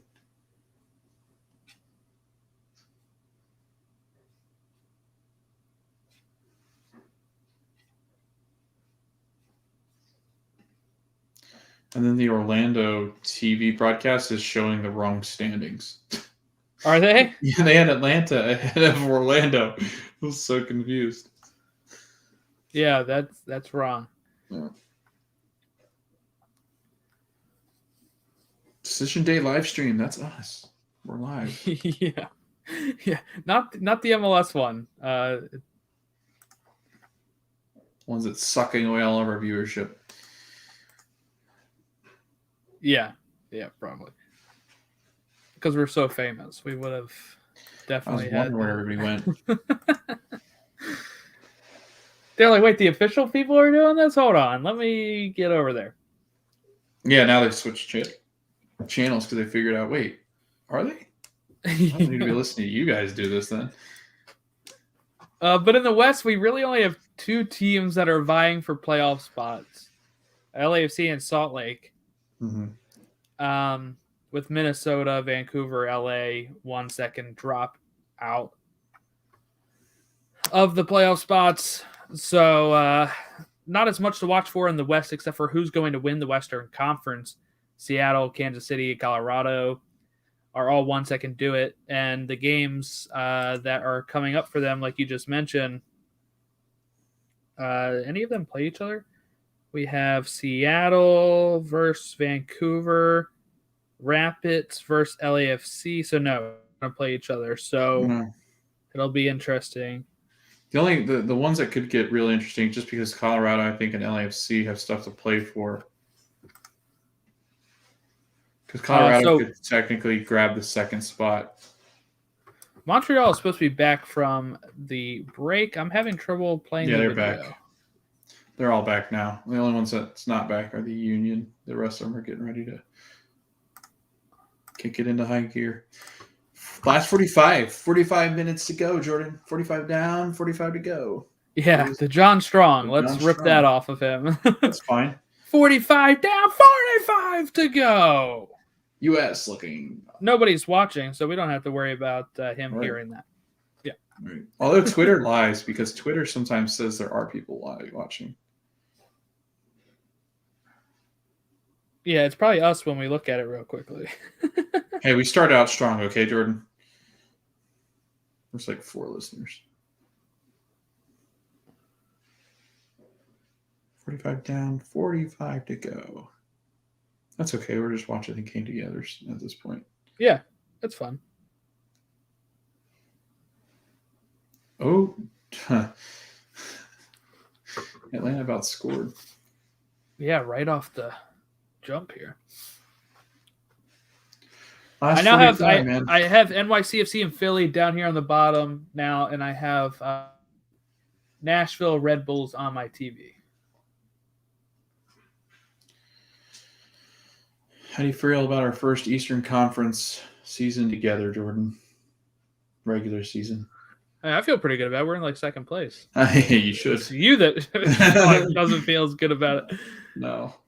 I feel better now though because the results are bound. Like it really helps that it helps that your team's bouncing NYCFC because that'll help a lot of other teams and mine. So Yeah, let me see if I can find those live standings as like who would face who real quick. it's easy. Philly, Atlanta, Nashville, and Red Bull, and NYCFC and Orlando. Yes. Not sure if I like Philly, Atlanta. I don't know the way they've been playing today. I know, but just our luck. We did knock them out in the Champions League too, but Oh yeah, I forgot that got heated with people on Twitter. oh yeah, so the Atlanta fans, Yeah, they don't. Philadelphia at all. They're gonna be whining so much. Oh, it's a nice steal by Atlanta, and it's almost in the back of the net. Since he almost can't clear it right, but Ramir's gonna get on top of it and roll it out.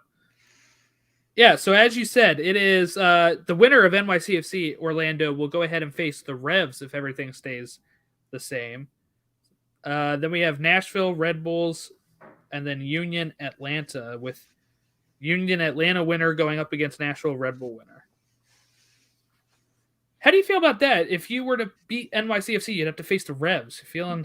I feel like great. Really like our chances against the best team in MLS history. Yeah. If Books is not playing, still don't feel good. I still feel really not good. Mr. Stark, I don't feel so good. But at least if you got knocked out there, you'd say, well, we lost to the best team in history. Right.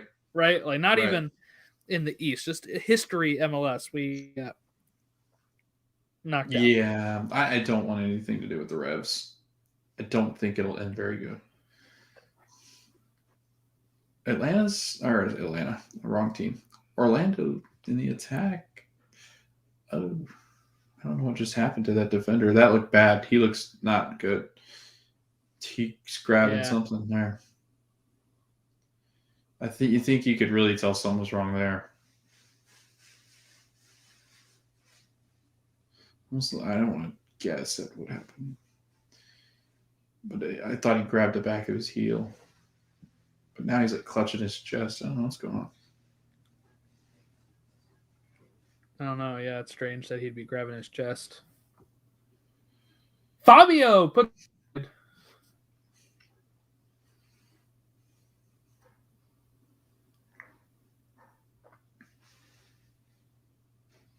Man, that Jaguars Bills game really ruined my fantasy week. What happened? I don't know. It was Jaguars 9, Bills 6, and I have Josh Allen. That sucked. I had Emmanuel Sanders. He got 8 points though. Josh Allen had like 6 points when I checked. And Tom Brady is my other quarterback, and he's on bye, so I can't even can't do anything there. Oh well. I'm winning for now, but my running back got hurt and is questionable to return. And that's pretty much all I have left. I have a linebacker and Aaron Darnold, or Aaron, whatever the heck his name is, Aaron Donald, who's a defensive lineman. So if this other team plays well, he had Kirk Cousins, who went absolutely bonkers nuts. Yeah, they were playing the Ravens. Yeah, I was kind of hoping that wouldn't happen, but it did. Red Stars are beating Gotham FC in the NWSL quarterfinals. That's 1-0. Red Stars up in the 90th minute. Mallory Pugh scored in the 61st minute. I believe she's the girlfriend to Dansby Swanson. Oh, really? Yeah, Mallory Pugh. Wow. World Series champion. Yeah, and she might become a NWSL champion. They're going. That's a quarterfinal. Washington Spirit versus North Carolina Courage is at 5:30. Nisa Cal United Strikers beat New Amsterdam 4-1. That's fun. Yesterday, the Bobcats drew 2-2. I didn't realize they still played basketball. Oh, okay. Wrong sport.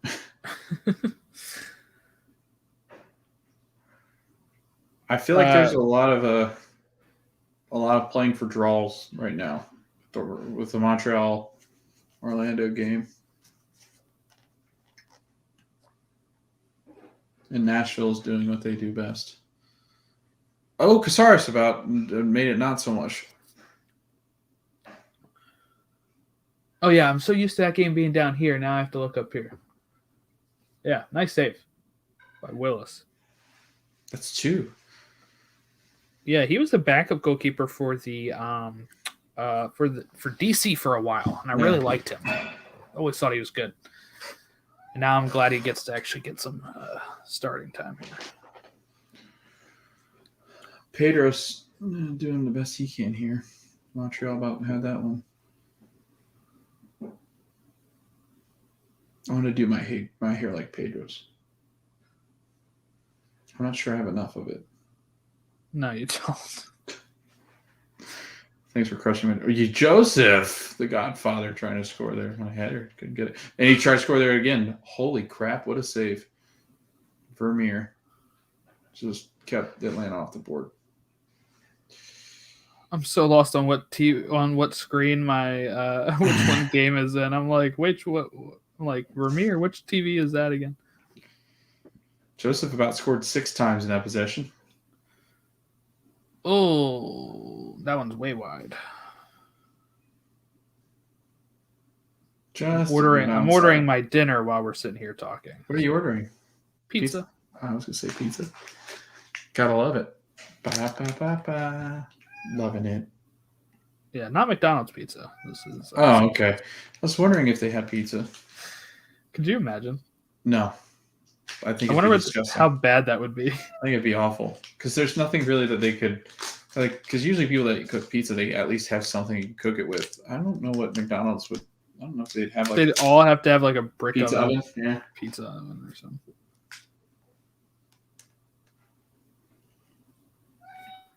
They'll text me when they're almost here so I can go down and get it without the dogs freaking out. But it says it's going to be like an hour almost, so this should be almost over by then. Nice. What kind of pizza? Seasons Pizza. We're sponsored by Seasons Pizza. Oh, really? No. That'd be funny, though. Because they're like a regional pizza. So it wouldn't even like... They're like just this area. They're good, though. Pato's getting hot. Oh! What just happened? What just happened? You'll see. You'll see. Oh, it's got to be Orlando. They're the only ones that... Oh, my gosh. Sebastian Mendez. What a finish. Oh, my. What a finish. That's massive. That was wonderful. Wow. And Atlanta put theirs over the bar. Man, what a finish. He gathers this up from the top of the key there, but on the left-hand side. But he's like even with the top of the arch when he rips this. And he just up and over the keeper and into the back of the net. That's Mendez. Like beautiful placement. Almost top right corner. Unbelievable. That is beautiful. Sebas. How do you feel now? Like the fourth best team in the East. Okay. So that puts Orlando fourth. So now they would host that NYCFC game. Mm-hmm. So instead they were facing NYCFC at Yankee Stadium. Now they're hosting that game. That's all that changed here on the live standings. But that puts Orlando fourth, which means we would go Revs, Union, Nashville, Orlando, NYCFC, Red Bulls, Atlanta.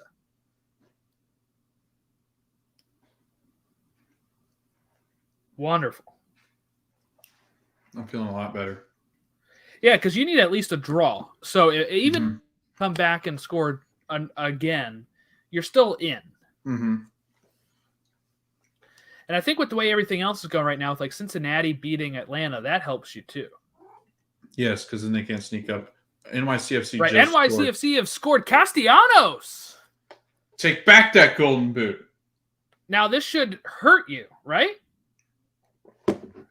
Yes, because they have more wins than us, I believe. Yeah. Yes. So But they'll be even on. No, hold you'll on. be even on points. They're even on points. Yes. Yeah. So now you're back to 5th, and they're on 4th. Mm-hmm. Thanks, Philly. Really appreciate that. You couldn't help us out just once, Jordan.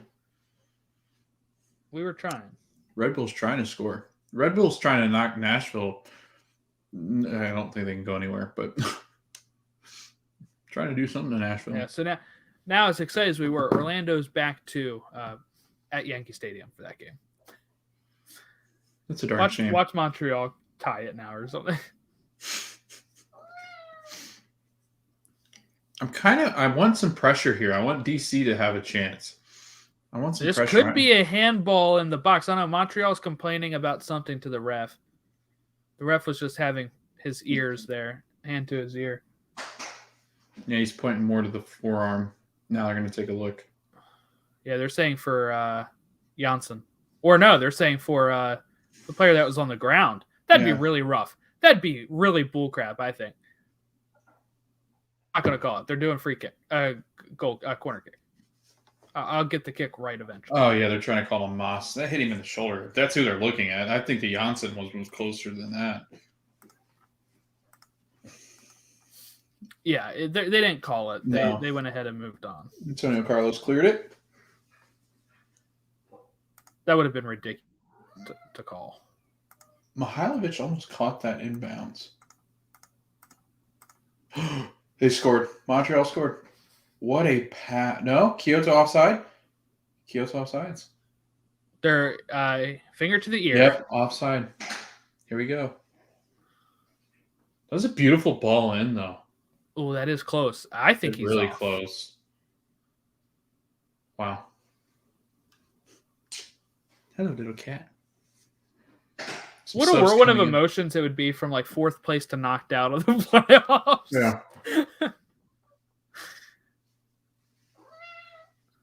He's not talking. He's close. Offside.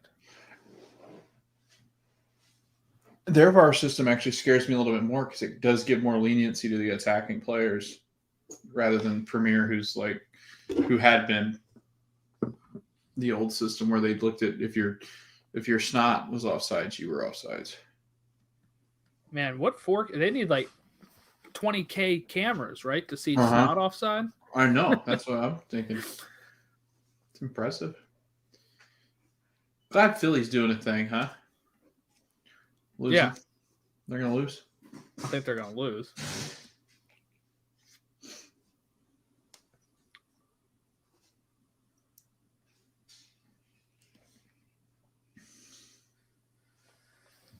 We're going to have some time off in between these games, though. I got international break coming. Yeah, I know. But I mean, like, to like qualify for a playoff spot and then be like, well, oh, yeah. That game's not for another 2 weeks. Right. See you in 2 weeks. Man, this might go down as to like Here Montreal. Goes Bedoya. Alejandro. There is a fight breaking out in this Montreal game. I don't know what's going on. They don't like the ref right now.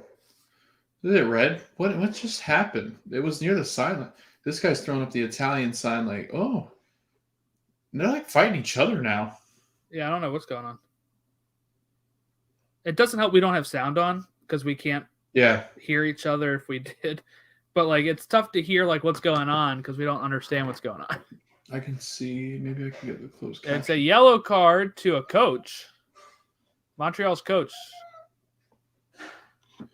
Getting Oscar Perez shaking his head at Wilfred Nancy. Like Inter Miami take the lead against Revs. Best team in the East, man. That really doesn't do anything. Oh, wow. Now they're giving yellows to everybody. Wilfred Nancy's going to get one here. Looks like Wanyama might get one. Just start giving everybody one. You get a card. You get a card. You are all on notice. Pretty much. What happened? I need a replay. What happened? Like, I think it was just arguing. Was he that heated over? That can't still be on the offside call. Or maybe it was. Like, how do you you can't really argue VAR. You know what I really want? I want Orlando to host this playoff game so I don't have Mm. to watch Yankee Stadium again. Yeah. This is stupid. Look, this field is so stupid. Yeah. I might go to the Orlando playoff game if it happens. Yeah, you should try. Yeah, In Orlando. that'd be fun. Piet's off. Hamdi's on for Montreal. But you need Union to score or you to yeah, you need Union to score to host that game. Yeah. And the Union started like 4 minutes after everybody else because they went to break like 4 minutes after everybody. Yeah. So with soccer, I guess it'd be a little different because I've been in stadiums and there's specific stadiums that only tell you like scores during halftime. So like I wonder, do these guys know? Do you think? Oh, they probably know. They even probably have their coaches telling them. I've been to decision day before. Yeah. Usually it's like 2 years in a row. I think they played Orlando in Philly for the like last decision day because I think I went to 2 in a row or whatever. But they flashed scores on the scoreboard. I know at halftime. I'm not sure if they did it any other time. That's a good question. Mm-hmm. But I'm sure the coaching staff is having somebody look at this stuff and relay the information to like the coaches. Because I wonder, it's weird because like, you know, in baseball, you got in between innings, and football, your offense, defense goes off the field. They would know. Basketball, you have timeouts where they'd probably tell you. This seems like the only sport. It's a running sport. And like, there's no, I think the coach would know. And then he would you kind of know as a player, I think, when the coach is like, go, you're like, oh man, we must be like knocked out right now. Like I gotta. Lots happening around the goals right now. A lot of happening in the boxes here for Orlando, Montreal. Lots of players down. NYCFC almost take the lead. Blake, the wall. Jeez, a whiz. Is that going to be that's a free kick in a really dangerous spot there. Joseph took a shot, but wasn't a great shot for Atlanta. Mihailovic's going to take this one.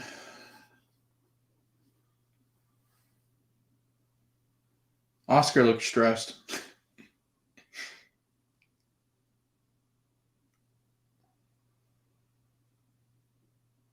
I really wonder, and this will be something we can talk about, I guess, as we build up to next season and stuff.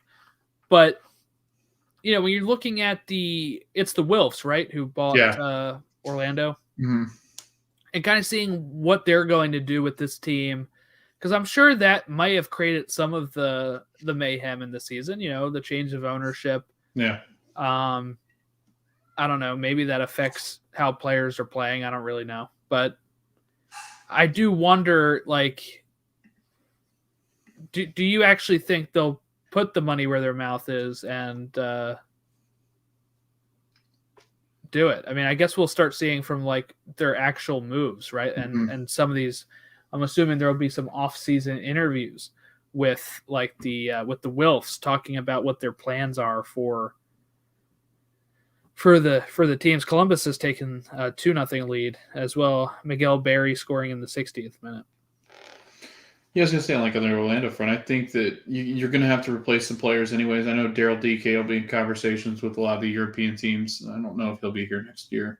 I'd imagine he'd look for a move elsewhere. Chris Mueller will be gone, so that takes one of your wingers away. I don't know what the Pato and Nani situations are as far as, you know, how much longer do they really stay. I know Pato didn't play hardly at all. But you're starting to wonder towards the end of his career if he'd ever go back down to Brazil to play. Seems to be where they like to end.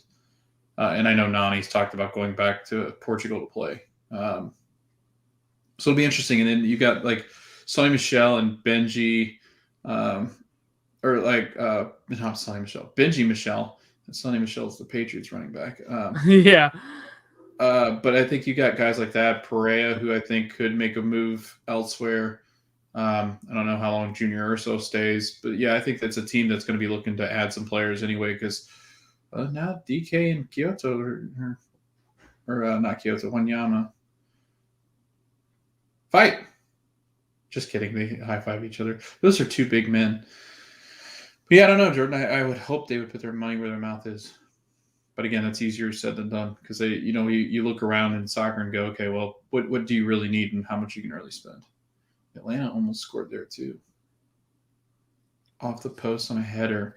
Yeah, I'm just curious because I don't ever think of like the Wilfs, as a Vikings owner, like a spending juggernaut. Yeah, so I do wonder, what they're going to do for Orlando and what that team changes to. That team had a really like Brazil type identity from the Brazilian owners that I wonder, like, will it be kind of lose some of that? Because I think that'll hurt losing some of that. Brazil's a huge, Orlando's a huge tourist spot for Brazilians.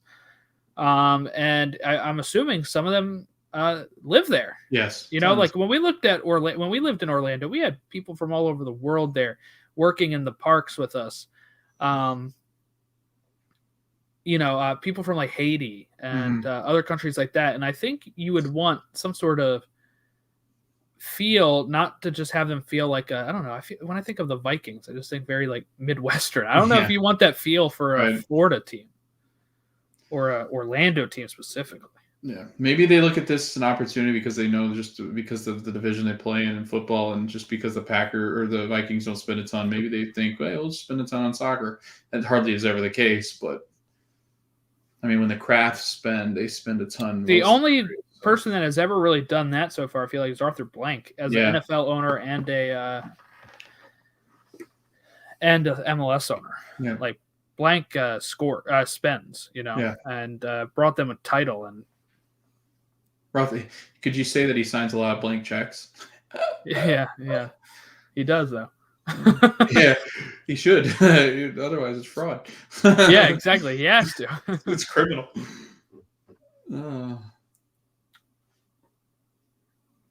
I don't know. I feel like this Montreal game can go either way. It feels like a draw.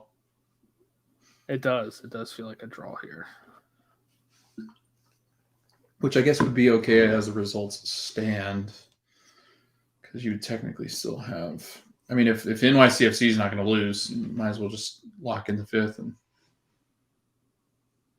I really, really want Nashville to score, so that way it just makes it interesting. Because then Nashville's, again, even with... Or they'll be ahead of Philly at the point. So then there's a lot to watch coming down to the last 20 minutes or so. Bringing the kids on, the Philly is. Paxton.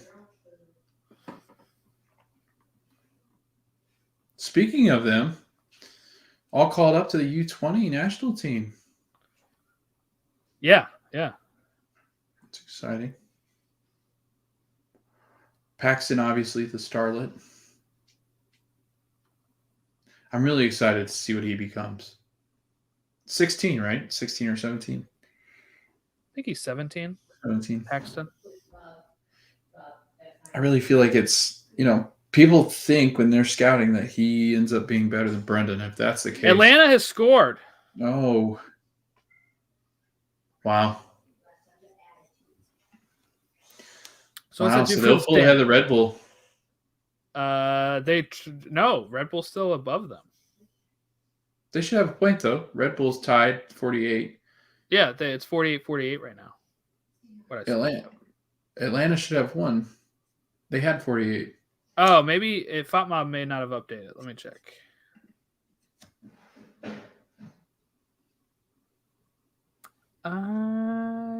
Yeah. They haven't updated the Twitter one or that.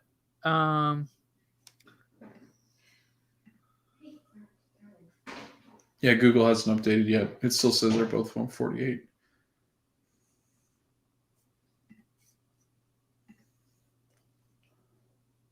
Oh, okay, there we go. So now Union would face Red Bull. And Nashville, Atlanta. I would love that matchup. Nashville, Atlanta would be fun, and then you get the rivalry of Union Red Bulls. Those are really good matchups. Yep. I would love those. I kind of hope it stays like this. I kind of want NYCFC not to be there, so could you guys win? No. I kind of like this matchup. But if you win, There's no disadvantage. If you win, you would still be in the second. Oh, okay, Although, yeah. If you would get DC. Could you imagine if you got DC? That would be nuts. Because the DC 3-1 still, we haven't talked about it because nothing's happened. But that's I don't even have that one up. I was going to turn it on, but it's 3-1, and it's not much to watch for there. Orlando, no. Here comes Dax McCarty on the field. Yonder coming on the field as well. Cadiz. That was a huge header. Yeah, it was. Was that Miles Robinson? Yep. It looped. Oh, Atlanta has another shot. I wouldn't put it past Atlanta at all. I mean, I actually wouldn't put it past Cincy to choke and lose on this game here. It looked like Miles. That might not have been Miles. I don't think it was Miles. Yeah, it was Miles. 12, right? Yeah. Yeah, Miles. Yeah. About 19 minutes left in all these. Starting to slowly wind it down. Just got a text from my friend David. He said, these MLS games are nuts. It's the witching hour, Jordan, where losses become wins and wins become losses. Or, they tie as well. MLS. So. Ties become ties. And I'm actually very happy that, after this, we will be off of here and I can just relax and watch the West without any worries. I'm just going to eat my pizza, watch the West, whatever. Watch the West unfold as it will. Yeah. And we'll talk about the West. Of the West, right? Yeah. Star Wars. God. The third gathering. Oh, man. So, tomorrow we'll record West for the 15 minutes or whatever it'll be. Yeah. Run down the West and then talk U.S. men's national team a little. Yeah, we'll talk that after this. So we haven't done the roster. So. We could talk about it still being live, too, if we want, and then we can, that's right. Just cut all that stuff together. Yeah. So if you already watched us, you'll probably already hear our we know nobody really watched, but you'll already know what we're going to say on the podcast episode. We're just going to kind of splice this stuff minus the actual game stuff. We'll take out the game stuff.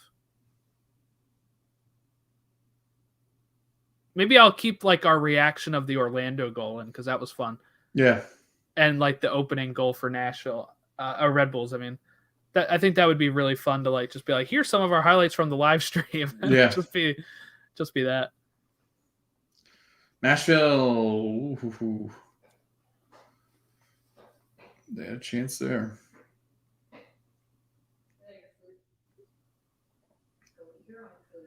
Most players would stop touching refs, though. Nice pass. Godoy just had his hands on both shoulders of the ref, and it just looks odd. Looks uncomfortable. There's just nowhere to run around on Yankee Stadium. No. Field. It's just no. There's 6 players in the vicinity when there's normally never that many players in the same part of the pitch. There's no space.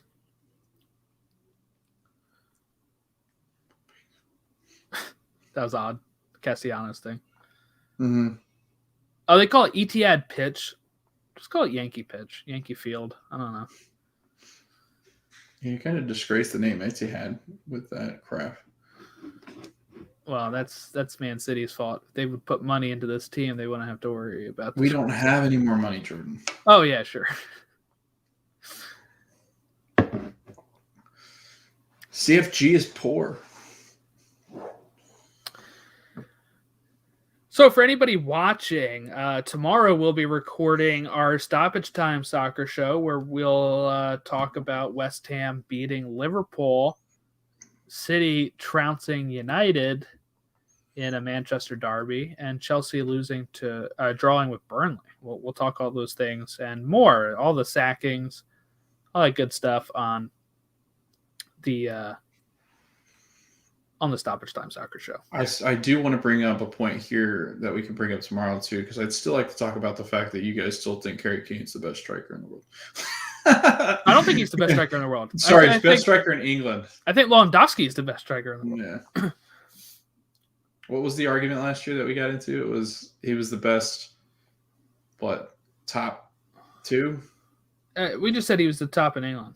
Yeah. I don't know another striker in England that's still better. Who would you say? Lukaku's been better this year. But Lukaku's barely scored, and he's injured too at times. I mean, like, But now they don't really play with strikers. Like you're starting to see the striker fade, yeah, except in stupid. MLS. It's stupid. Give me a striker any day of the week. It's like you with pitchers on our extra time. Yeah, it's true. Yeah, it's true though. Like if you have Haaland, you're not going to pass on Haaland because No. I don't want a striker. Like you're absolutely right. I think Matt says he actively doesn't want a striker for Liverpool. You know what a striker is? Again, besides positional wise, a striker ends up being like he's way better at converting goals. Where you've got guys that are good at converting goals, but these guys are like elite. Like a Firmino who doesn't really convert as well as for the position he plays. Right. Yeah. Like a Salah would be like he's your ideal winger. He almost scores like a striker does. But you're right. It's the positional, like where he plays in the pitch. They can almost call what they play the false nine of. You could almost call that false nine guy a striker if he's good enough. Just because like it's not that different. It's not as drastically different. They still head spear the attack. MLS though, you got strikers, lots of them. I love strikers. I do too. I mean, that was my infatuation with Aguero was the fact that he played that position. We'll also be recording our World Series recap, which was only one more game from our. It's not gonna be a long chat. No, it's not going to be a long episode. We'll talk, I guess, some of the qualifying offers that are being made or something. I know Carlos Correa was offered something. We'll talk that. Yeah, there's a couple trades made too. I know the Cubs snatched up Wade Miley, which was a pretty big deal. They took him for the Reds. Reds, did you hear about that? The Reds put him on waivers hoping that he wouldn't get caught up, and he got caught up, and the Cubs paid him. Now he was really good last year. He had like a 6 WAR or something like that. So it's kind of slowing down. It's not as bewitching as I thought it would be in this last. Yeah, Wade Miley, a former Oriole. 2016 to 2017. Daryl looks exhausted. Who? DK, and now he's down. I thought you said Daredevil. I was like, what? And there's Joseph scoring. Joseph scores. Atlanta has taken a lead here, and there's going to be a red card in the Montreal game. Yeah, that was ugly. Logan, tell me what you saw there in the Montreal game. So I don't remember who it was, but they went after DK, and it hit him late, and it really didn't look good. Wow, that Joseph goal was fantastic. Was it? Oh, yeah. Crap, it was a volley. Watch this volley. He's in a spot where he should not score. No, there's no way. Oof. Yeah, who was that? That was, I can't read the name. Kachenko? Yeah. That was dirty. They're both going for the ball, but like... Straight red. Camacho. Yeah. Camacho. Yeah. Like, I get it. He's going for the ball, but like... He's late. It's so late. Yeah. But that Joseph volley, my goodness. That was like almost like a chip shot off of like a volley. Like he knew the keeper was there, and he placed it in the back of the net off a volley. Insane. Here comes the Schlegel bagel. Trying to keep the bagel. Is he going in goal? I think so. Probably. We like to do that. Oh, I guess we can relive that, right? Because that was NYCFC versus Orlando last year, so we can. Yeah. Oh no, we won't, because you guys are now. It says Atlanta has jumped to 5th with their win, and they would face NYCFC. Yeah. Wow. I don't like that. I liked Atlanta, Nashville. Thought that was a fun matchup. I think Nashville Orlando is a good matchup too, but I bet you do not like that. No, I don't really like that. We could have Jamie on though. Yeah, we could. Yeah. And Jesus made an appearance, or Moses. I don't know which one that is. I'm not up to study on my Bible, but I think it's Moses. That showed whichever one part of the Nashville game. Yeah. Oh. Yeah, like the tomato soup I saw in Bruce Almighty. That was ugly, DK going down, but he seems to be okay. Running yeah, that's what you'd worry about, right? Yes. Oh, if he went down, the season's over. Like it might be over anyway, but yeah, my friend David said he freaked out at he went nuts for the Mendez goal. I said that was a really good goal. Oh, it was wild. That was a great goal. I don't think I shared the video of that. We have to find the video of that. Put that up. It was good. I want to see right. I'll find it. Here come the Red Bulls now. Really bad pass leads to nothing for the Red Bulls. We're in the last 10 minutes for most of these games now here. The Union are still in the 79th minute, but everybody else is past the 80 mark, I think.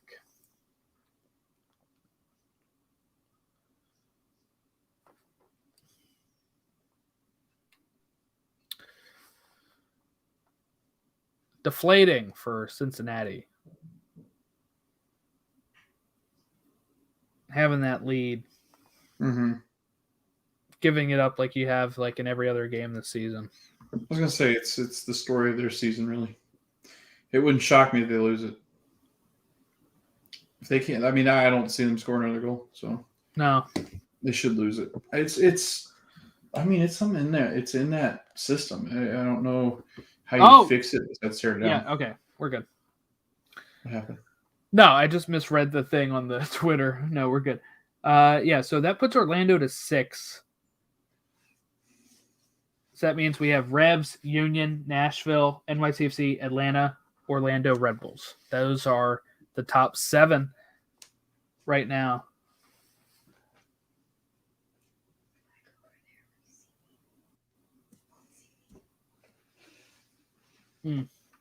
DC missing out by a point as it stands now.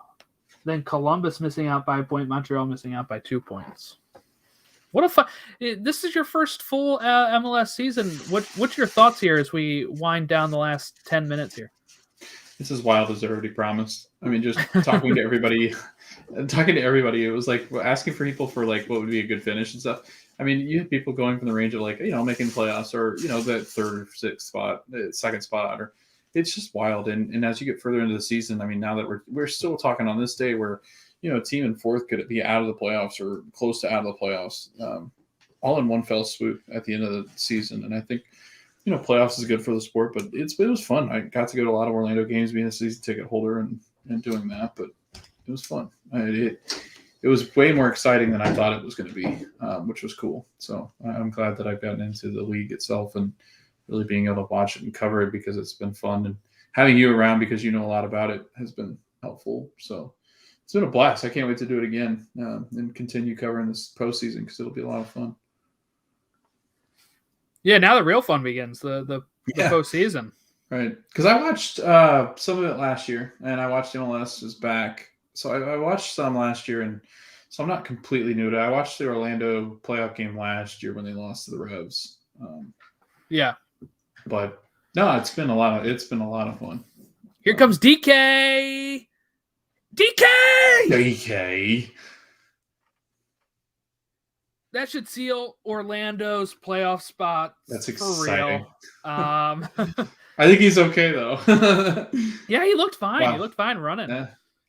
What a horse. Oh, the NYCFC fans, the Montreal fans are hitting the road now. Hit the road, Jack. Don't you come back no more.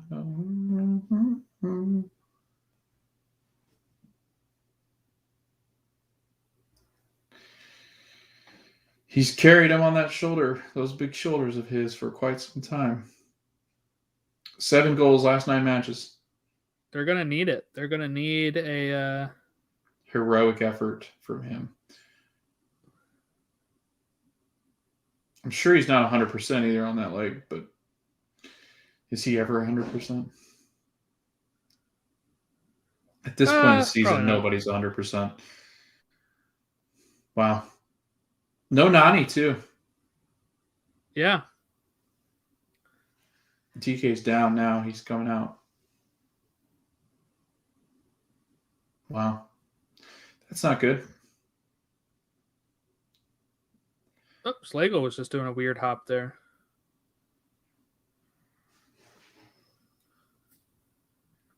All right. So yeah, that doesn't really change anything, that goal, but you know, it means Montreal would need to score 3 to really make it nervy for Orlando. And Orlando, yeah, they would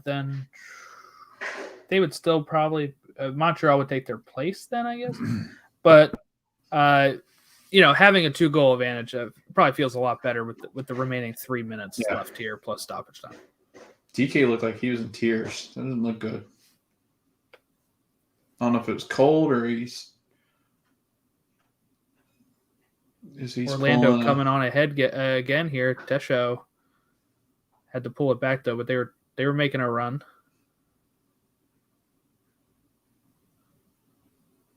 So, we even had some standings really change places during the course of these 90 minutes, which has been fun. Union pressing here. They almost get a goal. But free kick for Nashville in their game.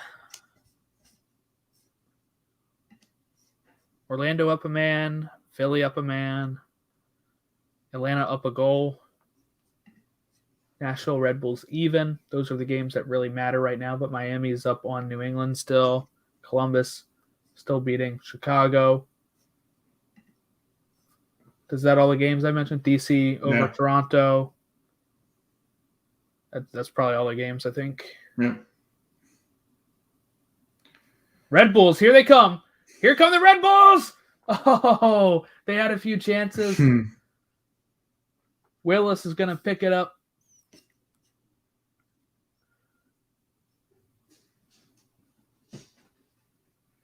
All right, I got to go grab the pizza, I think. Hold on. Alrighty.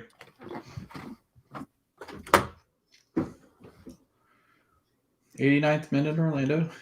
Atlanta leads at TQL. 88th minute. Going into the 89th minute,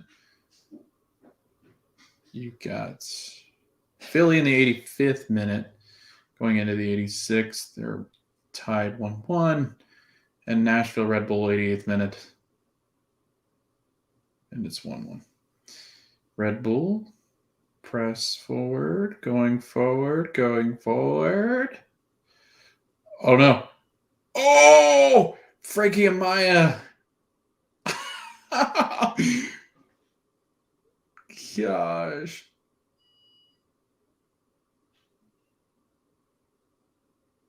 Wow. That's not Frankie. I don't know who this is. Who was that?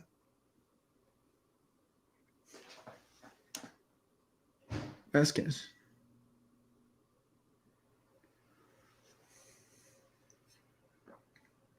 Ronnie Diallo.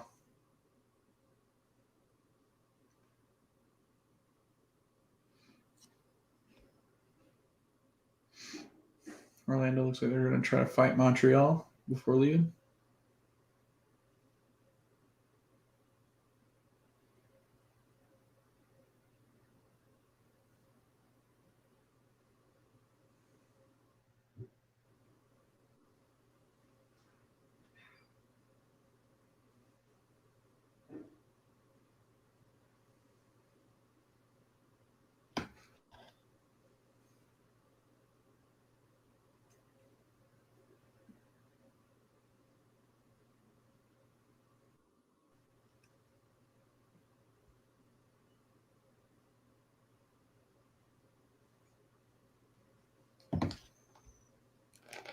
Going to the 90th minute for Nashville. Stoppage time here for Cincy. Philly and NYCFC still in the 87th. And Orlando into stoppage time. Looks like everything's pretty much done and dusted here. Only one that could have something go crazy looks like would be Philly.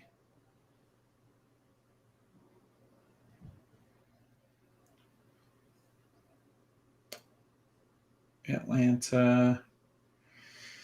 That's pretty much done.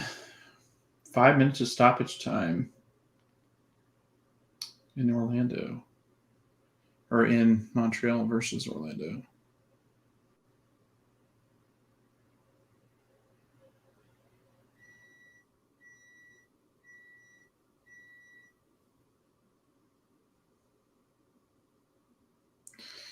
Be big if DK has to miss time, though.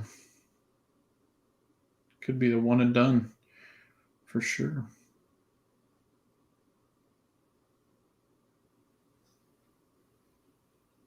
Nothing there. Guzan gets it. Looks like it's over.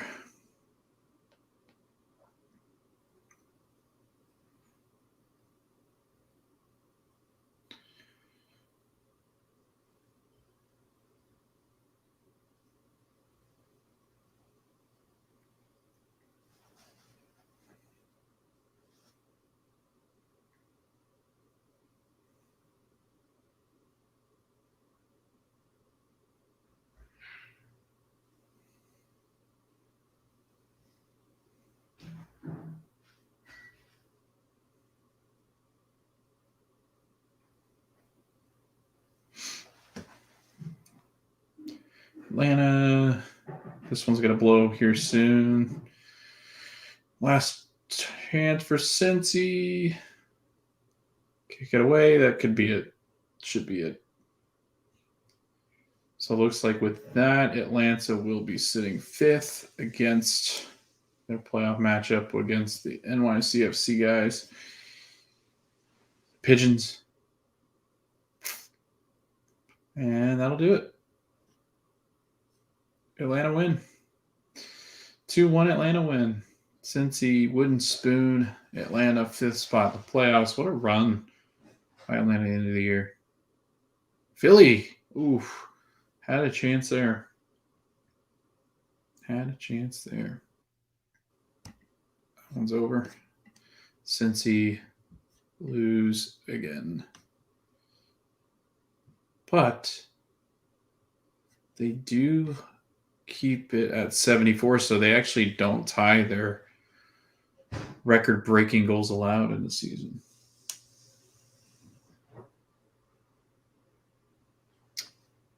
Red Bull about to end. Philly, this might be like 26 minutes of added time. Since he didn't break their record, man, they 1 goal short of their 75. Dang. Nah. You missed it though. Philly about scored just now, and then Red Bull about scored. Wow. Yeah, we got some stoppage time going on here now, but Atlanta, Cincy's over. 5th playoff spot for Atlanta. What a run! We were talking about how disappointing they were. I think they made the change at the right time, right? Yeah. Oh yeah. Probably where we stand on that. Yeah. Montreal game, Orlando should be wrapping up in a few seconds. We got 2.5 minutes of Philly and about 20 seconds or so of Nashville Red Bull. Yeah.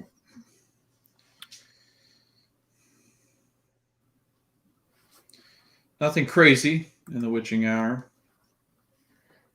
No, but over the course of the whole day, we did have a lot of places change. So that was better than it could have gone, right? Like it could have been a lot more boring. Things really picked up in the second half. The first half, we really had that start with Nashville, and that was it. Yeah. In the second half, we get Philly taking the lead, NYCFC drawing, red cards. We had a couple red cards in game. But DC just missing out on the playoffs. Unfortunate for them. Columbus out of the playoffs. A team that everybody thought was going to run away with the East. Philly, the last team that can do anything right here. Yeah, they're the last ones that can affect everything. So let's see how it goes. Got a minute. I don't think they're really going to try here to do anything. And the ball is going to be inbounded by NYCFC anyway. Looks like we have our playoffs, Jordan. Looks like we know what's going to happen. Really is too bad by DC. I mean, just completely fell off. Yeah. At the end, if they get 1 point, they're back into the conversation, and that would actually grab that spot. So that's rough. Rough. It's a way to end that one. there. But we'll see. We'll see how it goes for them next year. I think it's definitely a building block, right? Yes. That is a huge building block. They were going nowhere fast last year, and Hernan Losada have been really good coach for them this year. If they go out there and actually, you got Kamara back in form. If they can actually go out there and put together some more pieces, they could, conceivably be a team in the East. And now we're going to have Nashville leaving the East. It puts another spot up for grabs, right? Because I doubt Charlotte comes in year one and wins or gets in the playoffs. So theoretically, any of these teams, Montreal, Columbus, DC, that are out on the edge right now, could conceivably grab that spot that Nashville is vacating. What do you think? I mean, I think it's a good shot. Obviously, Columbus is going to be back with a vengeance next year. Get a bunch of their guys healthy. Aiden Morris is one that was talked about a lot. They've just had a slew of injuries. I mean, none of their defenders were really early were healthy at the same time. Mintz still out of the first part of the year. Their midfield had not been as good as they thought. Kevin Molino was not as good as he had been. Zelarayan actually didn't play unworldly like he normally does. So it really was a combination of things with them. Zardes has had to miss some time.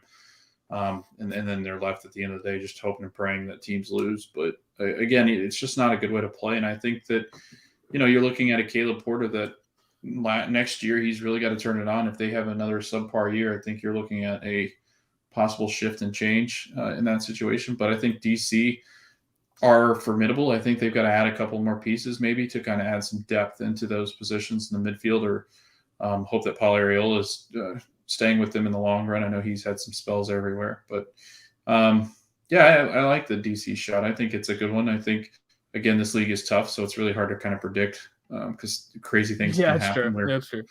Columbus finished 9th, and everybody had them finishing in the Supporter Shield first spot, one match into the season. So, let's talk about the Eastern Conference playoffs. Are you ready?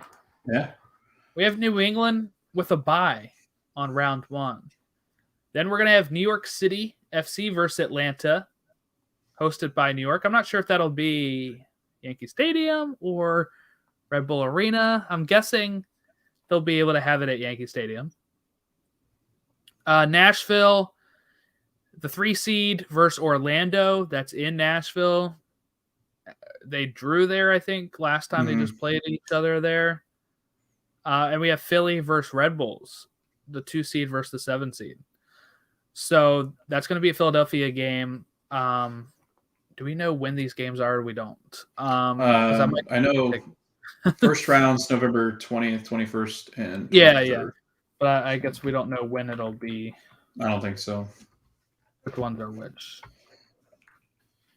I don't know what games are which. They'll probably try to give the higher seeds a longer break. So I'd imagine that Philly would probably 21st. Play that first weekend. The Sunday. Mm-hmm. That's what I would think. That'd be interesting. Because that way they'd have more games in between when they'd play again. And I could totally see the 4 or 5 happening on the 23rd, because then they could have them turn right back around and play New England. That's the way logically it makes sense for me, but I don't know. I don't think they actually have the games. No, probably not. So let's say we'll have time to preview more of these as we get closer to the 20th. So we're just going to talk about as it stands now. So New England gets the bye. They're going to have a long time between games because of this international break coming up. We have Nashville versus Orlando, New York City FC versus Atlanta, Philly versus New York, Red Bulls. It's going to be these are some good matchups. I really like the Union Red Bull matchup because of the rivalry. Mm-hmm. And at one point it was Nashville versus Atlanta. I thought that would have been really fun to see a New York City FC versus Orlando as a replay from last year, but alas, it did not happen that way. But I wonder, what do you think of Atlanta having to go if they do play at Yankee Stadium? I think that might be a little tougher for Atlanta, not having a lot of space on the pitch to kind of play their style.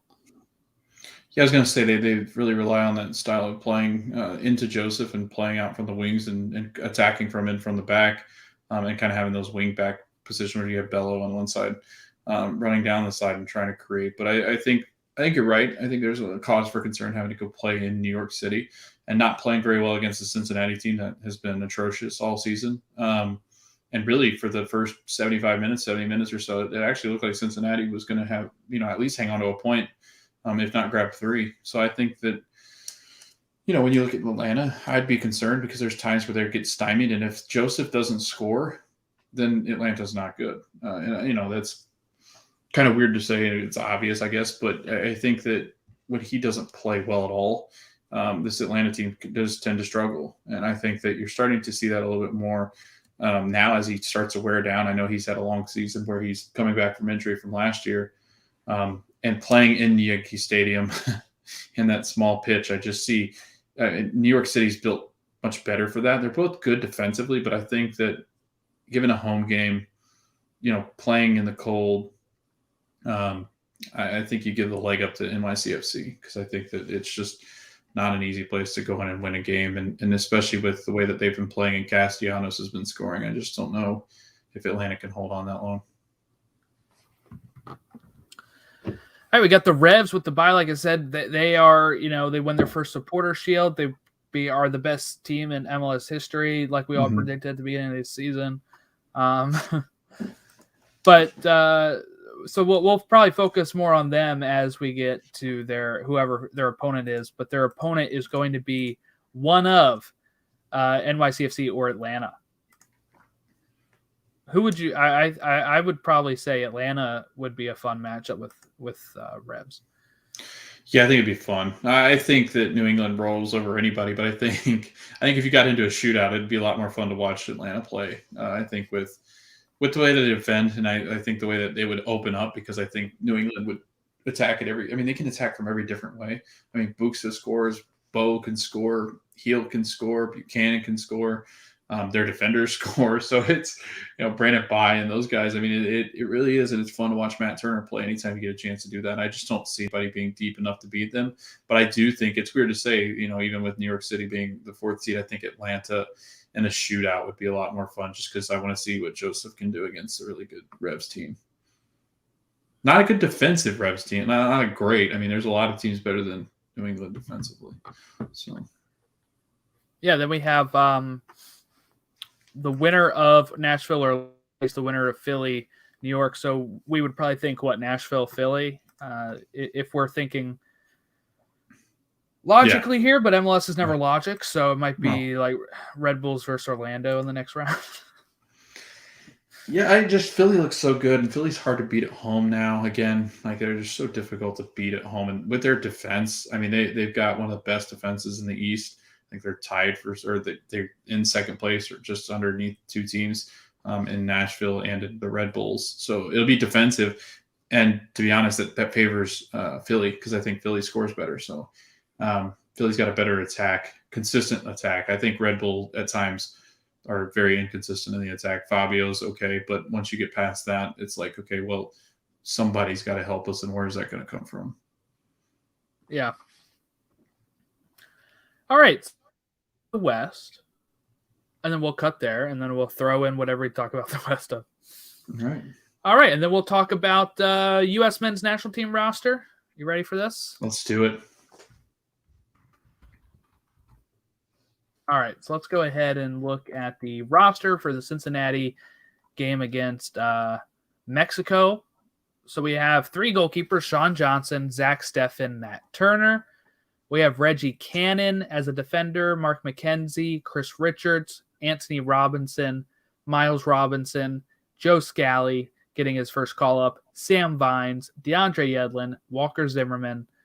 Midfielders, we're getting Kellen Acosta, Tyler Adams, Gianluca Busio, Sebastian Lletget, Weston McKennie, Yunus Musa, Christian Roldan.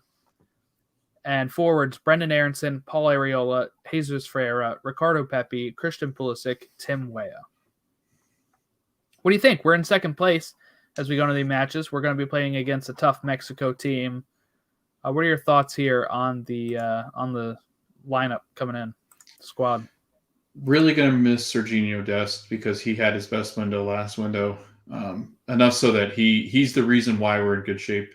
That's really going to suck. But that being said, Jordan, I am really pumped to see Joe Scally play because he's just been an absolute monster this year and a emerging star with Borussia Mönchengladbach. So I think that, and there's been a ton written about him and how he's been left out. And John Anthony Brooks, coming out and saying and being honest, saying that he's really just not deserving of the spot because of how well these guys have been playing. I mean, it really does go to show just how good I think some of our young depth is. Joe's 19.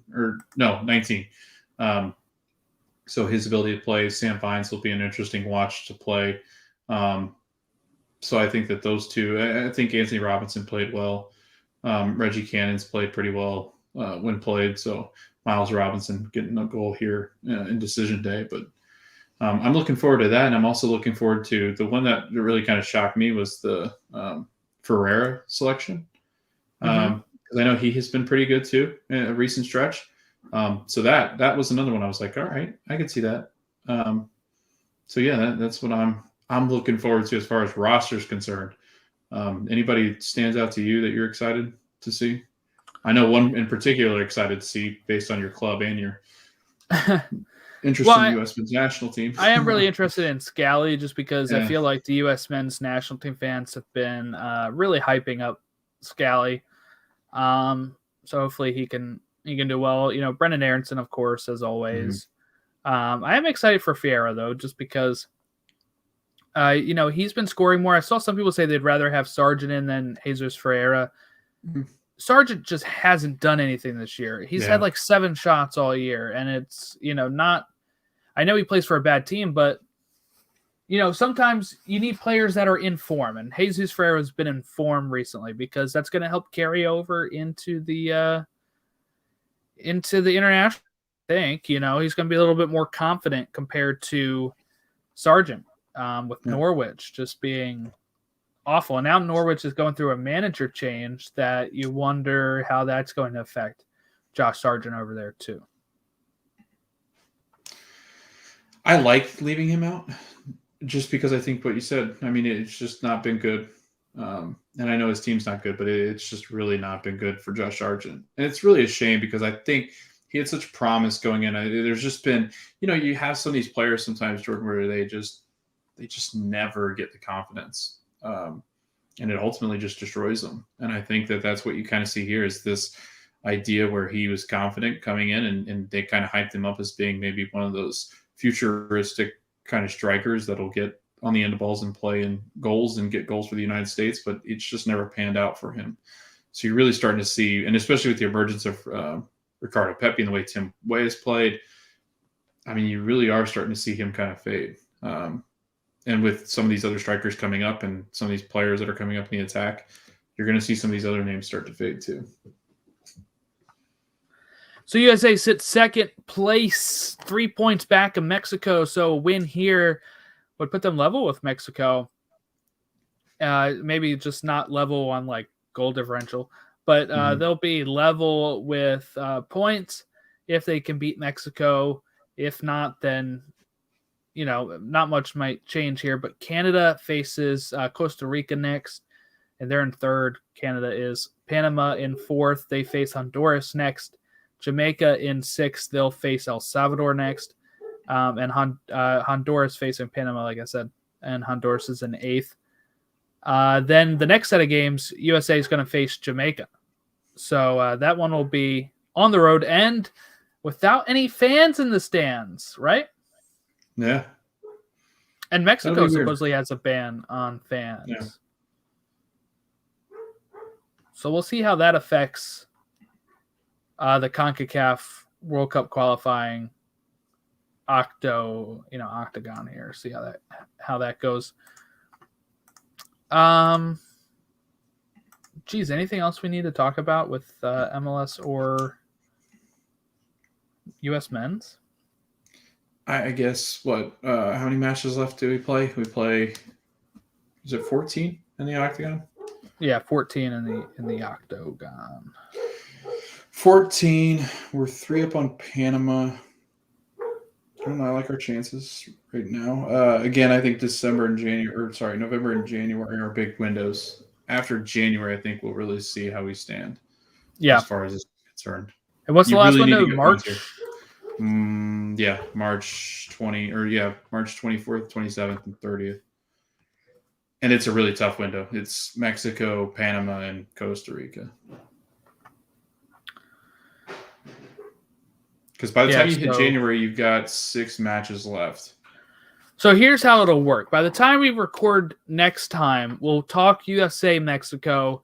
Then we'll look ahead to the Tuesday game of Jamaica, USA.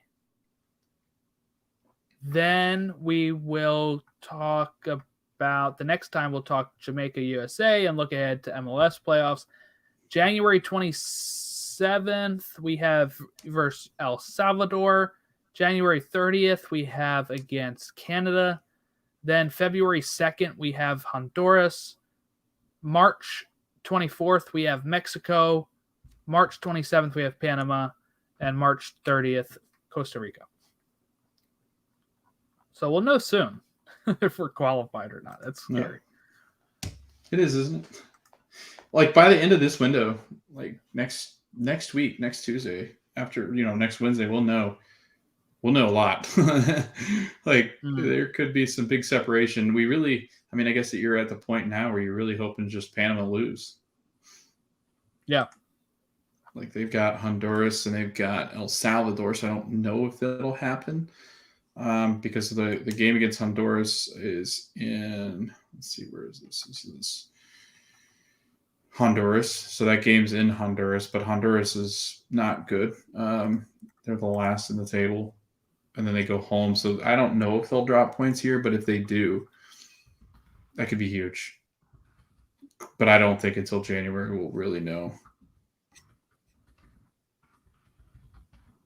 We can't drop any points. Not in this window. I feel like we've got to beat Mexico. I think a draw with Mexico is fine. Do you think so? Yeah.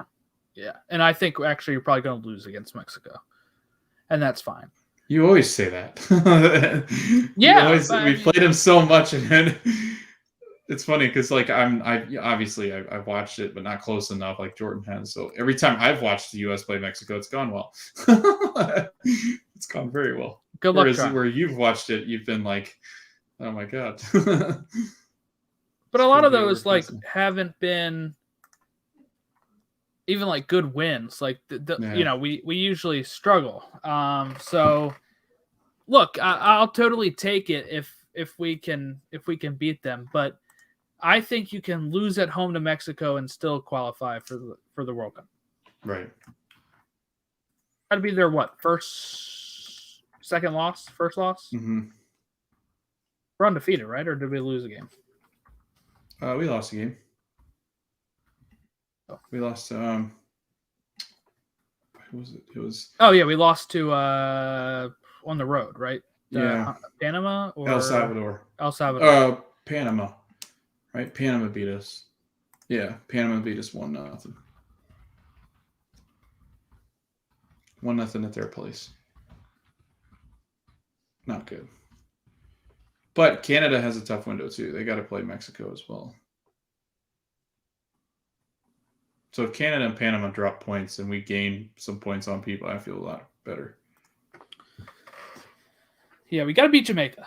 Jamaica, draw against Mexico, and you got another 4 points, and you're looking pretty good going into the next window.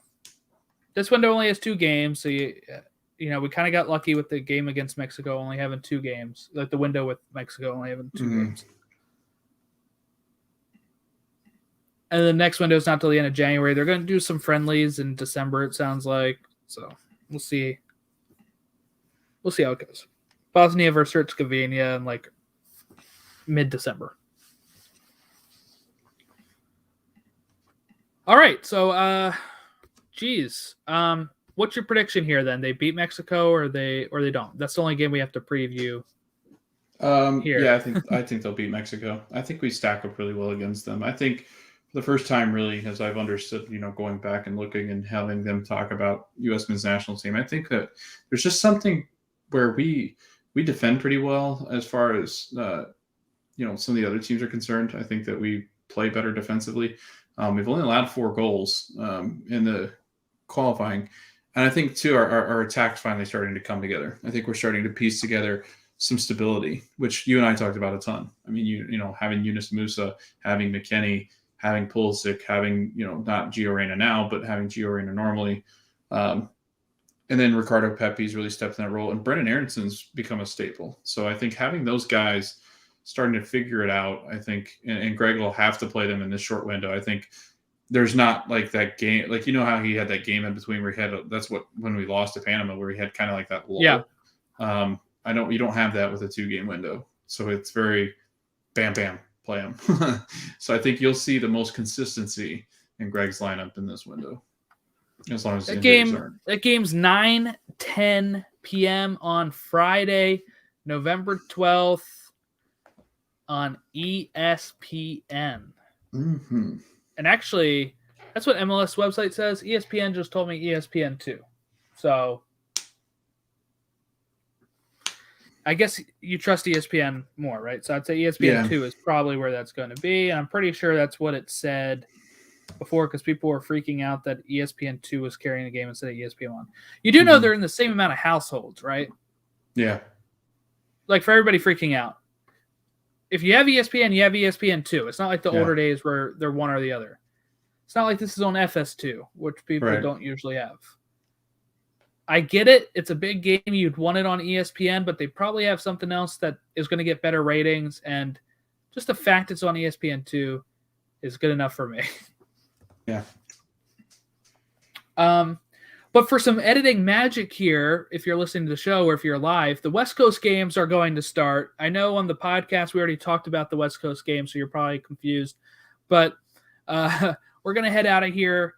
Where you can follow us, if I can talk, is on Twitter at Stateside Show, Instagram at Stateside Show, Facebook.com/Stateside Show, or email us statesideshow@gmail.com.